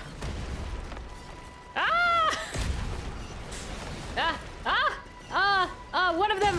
This one, and then this one, and then this one. No. There's too many. It won't work. There's not enough left. If he makes it in, he'll die. But then, this clue could be the key to him finding his daughter. It might not be the only one. Better he misses that clue than loses his life. I guess so. Okay. He can't Stop get him, in. Durin. We can't let him get any further in. That's my daughter's book! She's passed this way! Why? Why won't you let me go in? It's for the best! You don't understand! I've searched and searched and searched just for this! But how will I find her without any clues? I no longer have anywhere else to go. I think this guy's gonna die no matter what.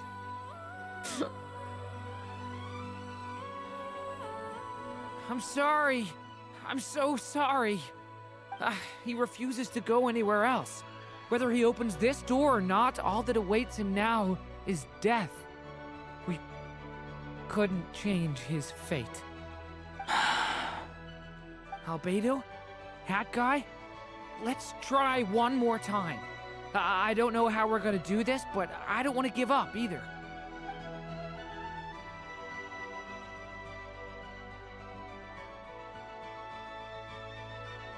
Man, this guy is Why just am I lucky. here? What's going on? All these scenes running through my head. Where are they from? Huh? What's going on? His reactions have changed. How many times have I... What's happening to me? Oh, we're gonna make him go crazy. Huh? Wait. Who are you? You can see us now? I feel like I always could, but that I only just realized you were there. I'm sorry, I don't know how to describe what I'm feeling. So we have to like break reality for these people, for them to see us? For us to like go back in time? But you were the ones guiding me using that marked barrier, right? I haven't done anything yet, but those monsters, those deaths, they feel like memories. Like things I really did experience. Ooh, sorry. I think I killed you one too many times. Maybe more than was necessary. Sorry, my dude. I won't find my daughter. In fact, I'll ultimately die trying to find her.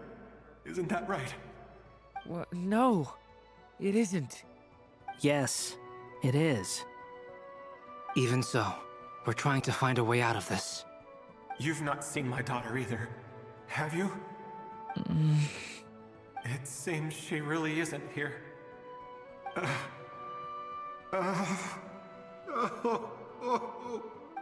I'm sorry we couldn't help you. I'm just tired. Maybe this is destiny. Maybe it doesn't matter how hard I search. How long do I have left? Experience says 15 to 20 minutes. 15 to 20. Thank you for all your help. Let's rest a while. You look exhausted too. Now's not the time for you to start pitying us. It's not pity. I'm just realizing that I've only got 10 or so minutes left. You know? Yeah, and we've gotten attached to this guy. You say you're from Mondstadt, yes? A place with windmills, where people enjoy limitless freedom? And you're from Sumeru, where they've built an academy into a giant tree? Yes. It seems you've never heard of either place. Those names are unknown to me, I'm afraid, yes. Have you heard of Hyperborea? I have, but I heard that it was destroyed in the distant past. I see. That was where my ancestors once lived. What about Delphi Pytho? Was it later rebuilt? I've never heard that name. Then what about Sal Vindaknir? I have seen that name on stone tablets on Dragonspine. But I'm afraid the only things left of that place are its ruins. So that I see these are maybe like the civilizations that were around the time of Hyperborea. Probably, yeah, the people that lived on Dragonspine that all the world quests are. I see. Sure enough, there was no way to turn this around, huh? I'm sorry. I was the one who asked to chat, but it seems like we're too many ages apart. There's barely any common ground to start from. It's all right. We did hear something new, at least. From how you speak of your lives, things must be going all right for you, I guess. They are. Mondstadt is a place of freedom and happiness. There's a lot of good people in the church and the Knights of Favonius, and even outsiders find that it's an easy place to feel at home.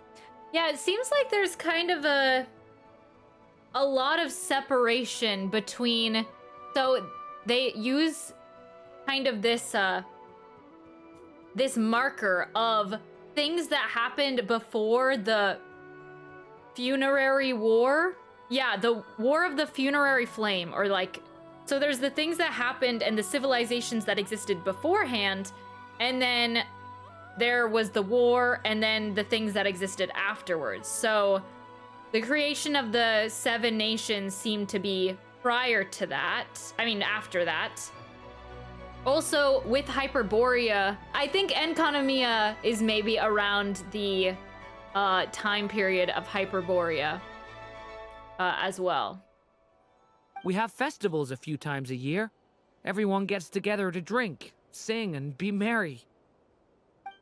Sumeru is a lot more uptight. Not really the kind of place where you can relax. It's a nation fraught with problems wherever you look. Yeah, Enconomia feels like a lifetime ago. I think it's all coming together.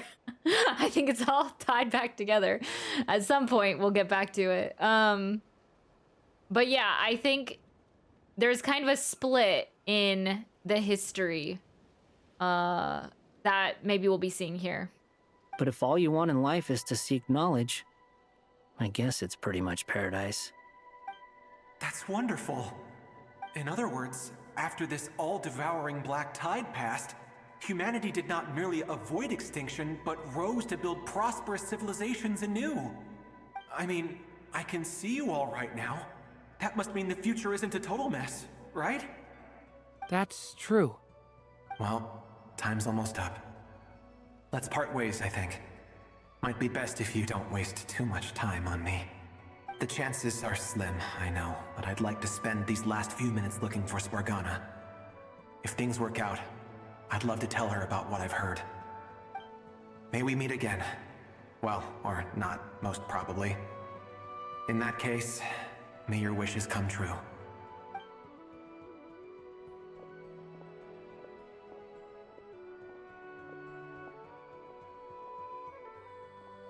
He's gone. In a few minutes, he will meet the end that was his to begin with. The ending of this tale did not change, but I believe that we've just made the most progress we have yet. May your wishes come true. If only it were so simple. Hat Guy, could I ask you a question? You've never talked about your past. It seems complicated, and it weighs heavily on you, too. Would you be willing to tell me about it? I mean, sometimes it's better to get things out in the open. Take that guy we try to help, for instance. At least he said goodbye with a smile, right? Yeah, it's our little group therapy session with the all the boys that are not really human. I know about Albedo's past. Our experiences are very similar, and he created me. As for you, you're my first friend, and you've witnessed every step I've taken. But by comparison, I know nothing about you. I totally forgot that this is the problem, that this event was so long ago. I did sincerely forget that Scaramouche was at the core of the Durin event. I was like, wait, why are they talking to each other? Like, how... The first friend? What do you mean? They, like, are so comfortable around each other? They're best friends? I forgot that Scaramouche was the one that led that Durin event. And they did, I forgot because it was mini Durin. He became big and I forgot their whole interactions. Yeah. That, like, and they spent time together as when Durin was like a dragon and came back to Tibet. I forgot all about that. Either way, I mean, we're still best friends. But if I knew more about you, I might understand your thoughts a bit better. They're so sweet. Oh, I really did need, like, Scaramouche to have a best friend like this. I've told you about myself. I'm a student at the academia. And what did you do before that? Prepared for the entrance exam? All right. If you really don't want to talk about it, I won't press you any further. I was a puppet built from the branches of a white tree, using technology left behind by the Conrian schools of mechanical engineering. Woo! He's opening up! Let's go! This is like the first person he's actually told about himself post Irminsul. Wow. Man, once you erase yourself from the from the constraints of the world, you just feel so much lighter, huh? Using technology left behind by the Conrian schools of mechanical engineering. I don't know why A's got her fingers in that, but okay. A white tree? You mean an Irminsul tree? Yes. A branch of Irminsul that was once connected to the main tree. Oh.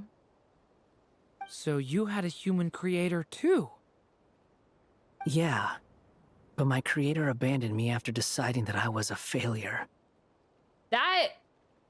All of this seems okay. That seems like a lot of information that is essential to his our knowledge of him.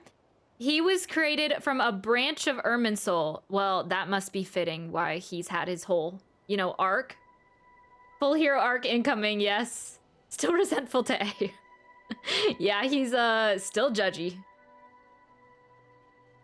So Scaramouche came from a branch of Irminsul.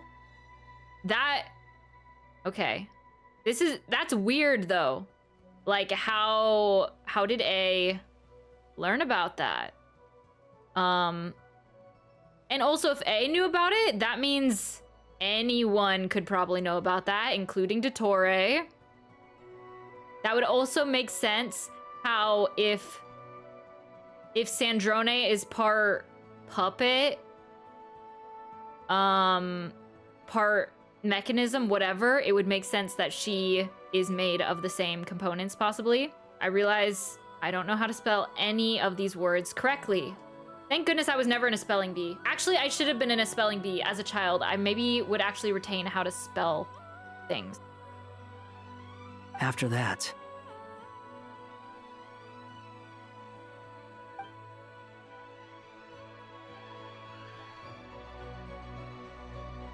Durin. Resisting the influence of the Abyss, suppressing the urge to destroy, trying to do the right thing. None of these things are easy. But no matter how hard they are, trying to rewrite past wrongs is far harder. You asked me if you would create a new tragedy if you failed. I told you there was no point speculating about that. Also, they got this boppin' soundtrack in the back for this very sweet moment between all of them. Scaramouche finally opening up. But the real answer is, yes, you absolutely will. That guy. No! No! Stop! Took it all away! No! My God, man! But at least you've got people here to help steer you away from the wrong path. So, just keep aiming towards the light. I will. I promise. All right, break time's over. Man, this was almost as, like, endearing to me as a cutscene. Like, this was great. I enjoyed this thoroughly. Hello, Durin speaking. I think it's because I just have such, like, Scaramouche, all these characters that they brought back from previous Archon quests, and I have such a sentimental just feeling about all these past characters. So bringing back some of the core characters from Sumeru, tying it all together, continuing those storylines, I'm just like, oh! So yes, enjoying. Hello, friends, it's me. What have you been up to, I'm detecting some unmistakable fluctuations here at the border. The amplitude isn't particularly high, but they're completely different signals from the ones before, and the scale is comparable to those I've detected previously. Alice, we were unable to save that person. However, he appears to have retained a portion of the memories gained through that cycle, and was able to hold a conversation with us. I see. Well, that is rather odd indeed. It definitely merits further attention. Could I trouble you to keep trying the same approach? I need to gather some more data. Counting on you. So, right, so them communicating with these figments from the past is actually making like differences on the border, because it's the tri-lunar syzygy. So interesting. That's okay. So it all has to go together. I should probably have Nicole come and check this out as well. Okay. Let's go. Fascinating. Well, we still haven't seen Columbina's name. There you are. I was worried you might stop to collect treasure chests opened by the Seelie along the way. It would have taken you so much longer to get here. Is this the beginning or the end of the quest? I'm like, how much of the quest? Because I'm so used to them having the ending screen and then just being like, okay, that's the quest. But now they've been doing this thing where it's like, there's more to be seen. Another conversation I cannot hear. I feel bad. I am delighted to see that you understand what takes priority, and that your adventurer's instinct has not swayed your resolve. Really, I must applaud you for it. You should know. Paimon's head. Okay, I'll try and keep it short. My senses are telling me that this is where we shall find the entrance to the ruins. Oh, I mean, it looks glorious. It looks angelic. Oh, cool. Well, what are we waiting for? Let's open it up and see. And then she'll be like, no. Not until Act 6. Patience. This was a sanctuary of great importance to the Hyperboreans. A special process is required to open the gate. Oh, like the place that housed the Eternal Moon's Marrow? Seems like the ancients were very fond of making tricky gate puzzles. Okay, so what's the plan? Need us to do anything? And just the short version, if you can. Maybe it hurts their heads to have her speaking inside. I mean, I think it would do the same if someone was speaking in my head. Ah, all right then. I was planning to start with some background on the invention of these techniques. Are you sure you don't want to hear it? It's quite informative. Remember what you were saying about priorities? Fine. Simply put, we need 3 human representatives to successfully undergo a process of Kuvaki resonance. The power of friendship is upon us! Think of it as a test from the 3 moon goddesses to see if the entrants are qualified, with the most recognizable qualification being Kuvaki. So we need the moon marrows. Pretty sure Lauma would ace that test. Oh, wait. But we need 3 people. I also have no doubt that the Moon Chanter would be qualified. But we would need 2 other people with the same constitution. Therefore, The most feasible method is not so much to follow the rules, but to figure out how the test functions and find a workaround. I've done some research, and it turns out the mechanism is rather crude.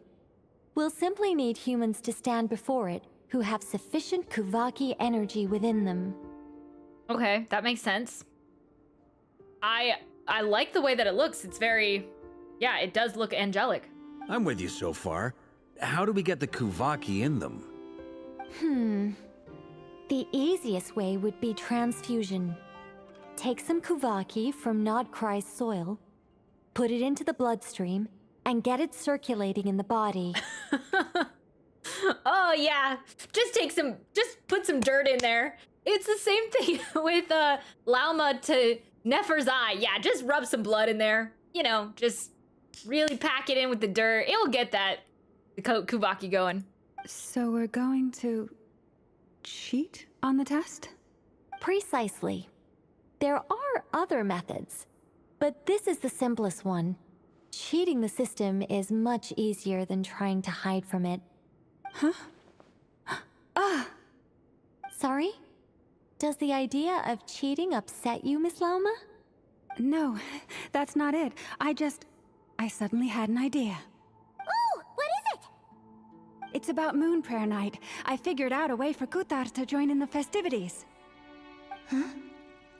But as Paimon said, we need to have our priorities straight. Let's get back to the test. I'll follow up with Nefer on the festival arrangements. Well, yeah, because we need her to not disappear before then. Oh, okay. Anyway, is this really the best method we have? A Kuvaki transfusion sounds dangerous, no matter how you slice it. If you think that's dangerous, wait till you hear the other methods. I'd be more than happy to go through them if you'd like. There are several. No need, we're good. Let's go with this one. Very well. Kuvaki transfusion it is. Now, I should mention that the risks can be greater or lower depending on individual compatibility. I really thought they were gonna shoot down this idea, but okay. It would be rash to simply infuse the Kuvaki and hope for the best. If the body rejects it, the reaction can be quite severe. The symptoms are similar to another condition that some people living here suffer from, known as congenital Kuvaki sensitivity. So, before we execute our plan, I will perform a simple test of my own to see who is compatible and who is not. Once that is done, we will have to complete the resonance process as rapidly as possible. The participants must remain stationary while the Kuvaki circulates and bonds with them, and they mustn't eat or drink anything. What? No eating or drinking? Paimon's out. That's some hardcore fasting. They'll all be monks by the time they're through. How long will they have to keep that up for? 3 days. Oh, that's so long! And we still need to find 2 more people who are not just compatible, but also willing to volunteer. Well, I think we have several people that don't need to eat. Like a puppet, maybe. Or... I don't know. I'm sure there's other options. Fasting? What are they talking about? I'm willing to volunteer. I volunteer as tribute. Really? Don't you want to think this through? Yeah, I also think that the traveler maybe doesn't need to eat. Haha, count me in too. 3 days without food? I can handle that. Really? Really, Marka? You are not my first choice, no offense. Miss Nicole has made it clear that this is the easiest way. The way I see it, there's nothing else to discuss. It's time to step up. Compared to having Columbina disappear completely, fasting for a few days is nothing.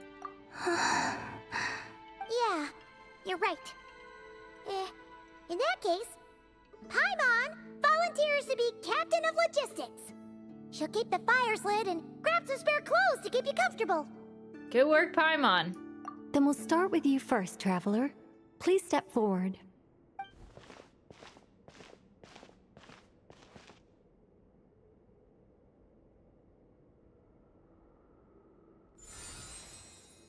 Oh, we're doing this right now. I thought How's this it was going? a save it for Act 6 sort of deal. Do you feel anything? Nope. How about now? Nope. And now? Still nothing.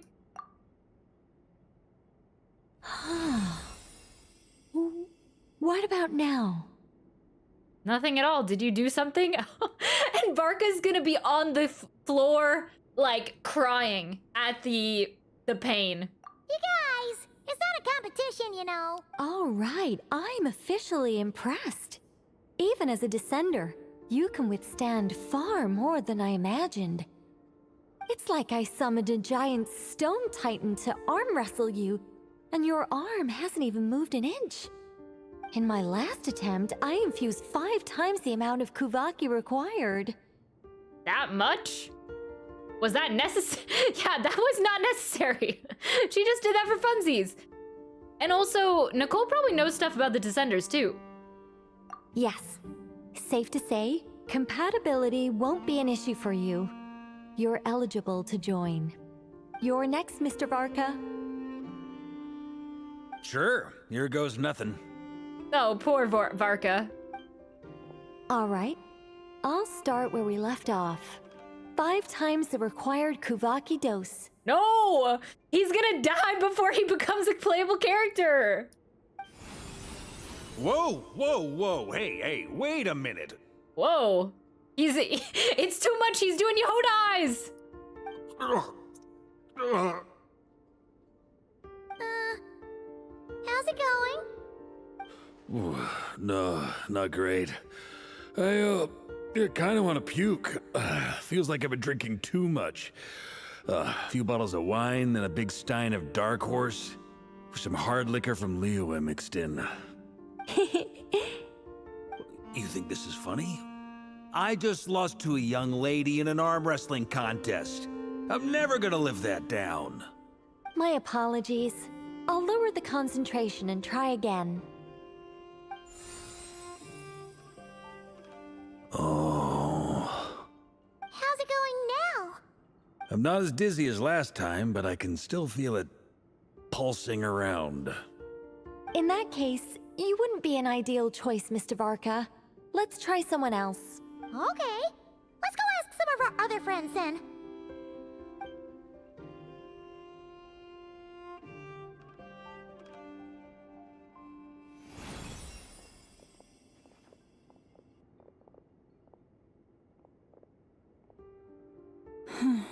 Alma's doing well. No surprises here, Miss Moonchanter. You're perfectly compatible. You may join. I think, so I'm used to seeing their mouths not match up with the dialogue because I'm playing the dub, right? But for me, so because of that, I see nothing different. Because her mouth is closed, I'm just like, it's an everyday, like, I notice no difference. Until I really am like focusing on her. And I'm like, oh, her mouth doesn't open. But most of the time I'm like, she just looks totally normal.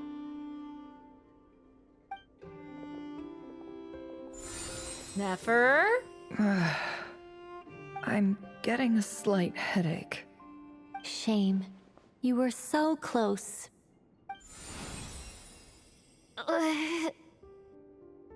Whoa, time itching all over. Allergic reaction. We can't have that. Huh? Well, are you gonna start a what? The Hexenzirkel is an organization that cares for and protects children. We will not have them do dangerous things. Not even tests. Ooh, Anefa? Anefa could do it? Is something the matter? The candidates have to be human. Oh, dang. I see what you mean with Yehoda eyes. Yeah, they're kind of just like iconic to Yehoda at this point. I guess that rules me out too.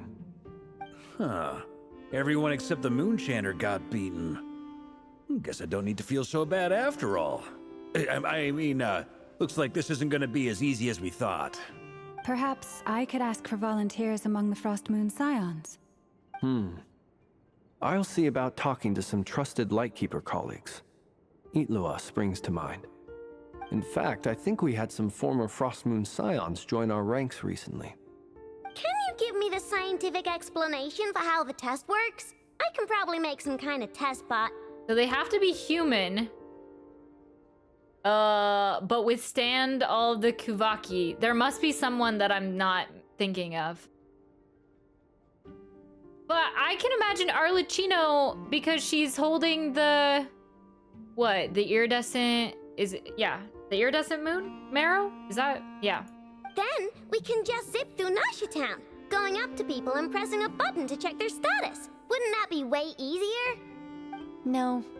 Wow. No elaboration for once.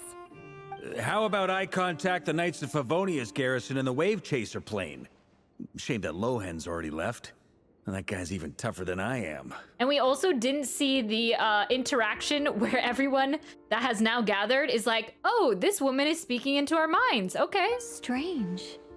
The moon goddess is clearly revered by many people. So why is she on the brink of disappearing? She mentioned that the world has rejected her from the very beginning. And when we fought the Rehir of Solnari, it seemed like she exhausted her power for our sake. The Lightkeeper has been mentioned a few times. I hope they are playable. Oh, I just thought they were random NPC. That sounds cool. Also, Paimon's not sure revered is the right word for how people feel about her. Gratitude, certainly. For my part, anyway. It's basic reciprocity. She helped us, so she deserves our help in return. Yeah. Even though she looked like she didn't care, she still saved a ton of people, including me. A review of the relevant data leads me to conclude that Miss Columbina is a good person. Yep, you bet! They really think so? I'm super surprised that Columbina isn't her actual name, though. I think it really suits her. It's light and graceful and... yeah, just a really pretty name. Yeah. I know, right? Unfortunately, that's not our decision to make. Columbina. That was the code name the Fatui gave me. But it also came up in the song I heard when I was born. But... is that really all there is to it? What do I truly think of my own name? Yeah, and if she ends up going with a different name, I'm definitely not gonna call her by that. She's gonna be Columbina. It's the same thing. It's Wanderer. It's Scaramouche. To me, it does not change. Is there anyone left who will still call me by that name? She told me to pick whichever name took my fancy. Why did I pick Columbina? Maybe because I felt that she never wanted to become Kutar and be worshipped as a god. Moon Prayer Night is getting closer by the day. We're running out of time. We need to look for other candidates. Then allow me to try. I knew it! Huh? What are you doing here? You contacted your friends via the Adventurers Guild. Sandrone has been keeping an eye out for something like that, so she informed me. It makes sense! Since I have the ability to accommodate a moon marrow, I should prove to be a suitable candidate. Arlecchino.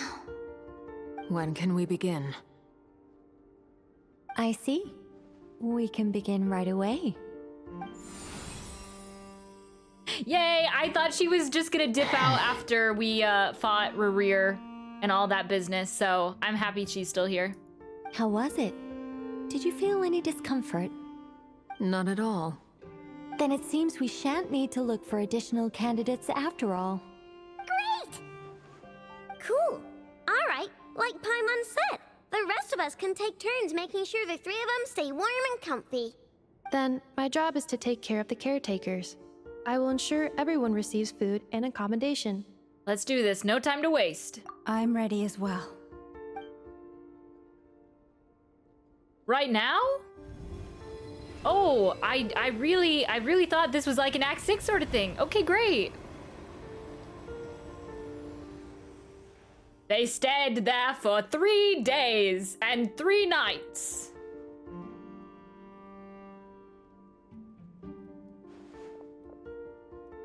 That That would be really hard to just... Paimon and Columbina are the same. They're both just dead fish on the ground.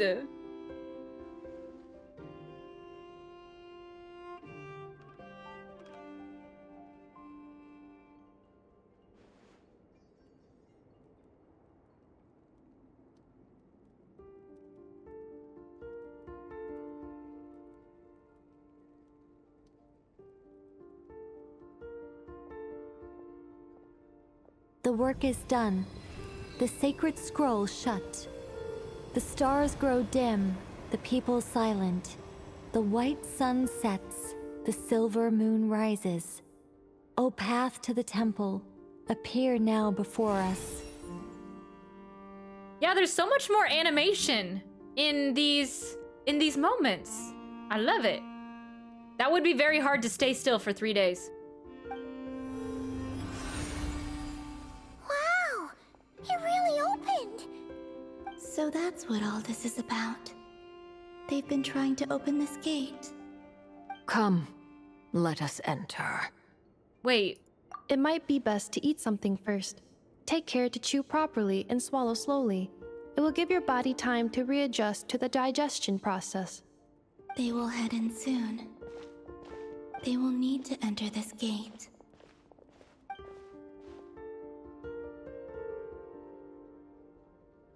Huh? I cannot pass through. Is it because I have no physical body? It has been 3 days.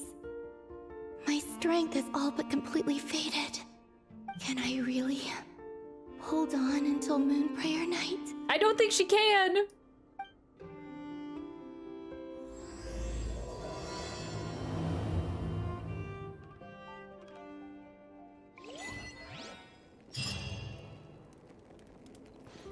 Yeah, they just have it kind of these acts tied together now. All right. Let's go. Go through the gate. Nicole, open once you are ready. But we are gonna end there for the evening. We are not gonna be continuing into Act 6. We did technically already start it, but that's where we're gonna leave it. I think they're introducing a lot with Dottore. Even though they said Dottore went back to Snezhnaya, they're mentioning him way too much for him not to be involved in this quest, so it's like,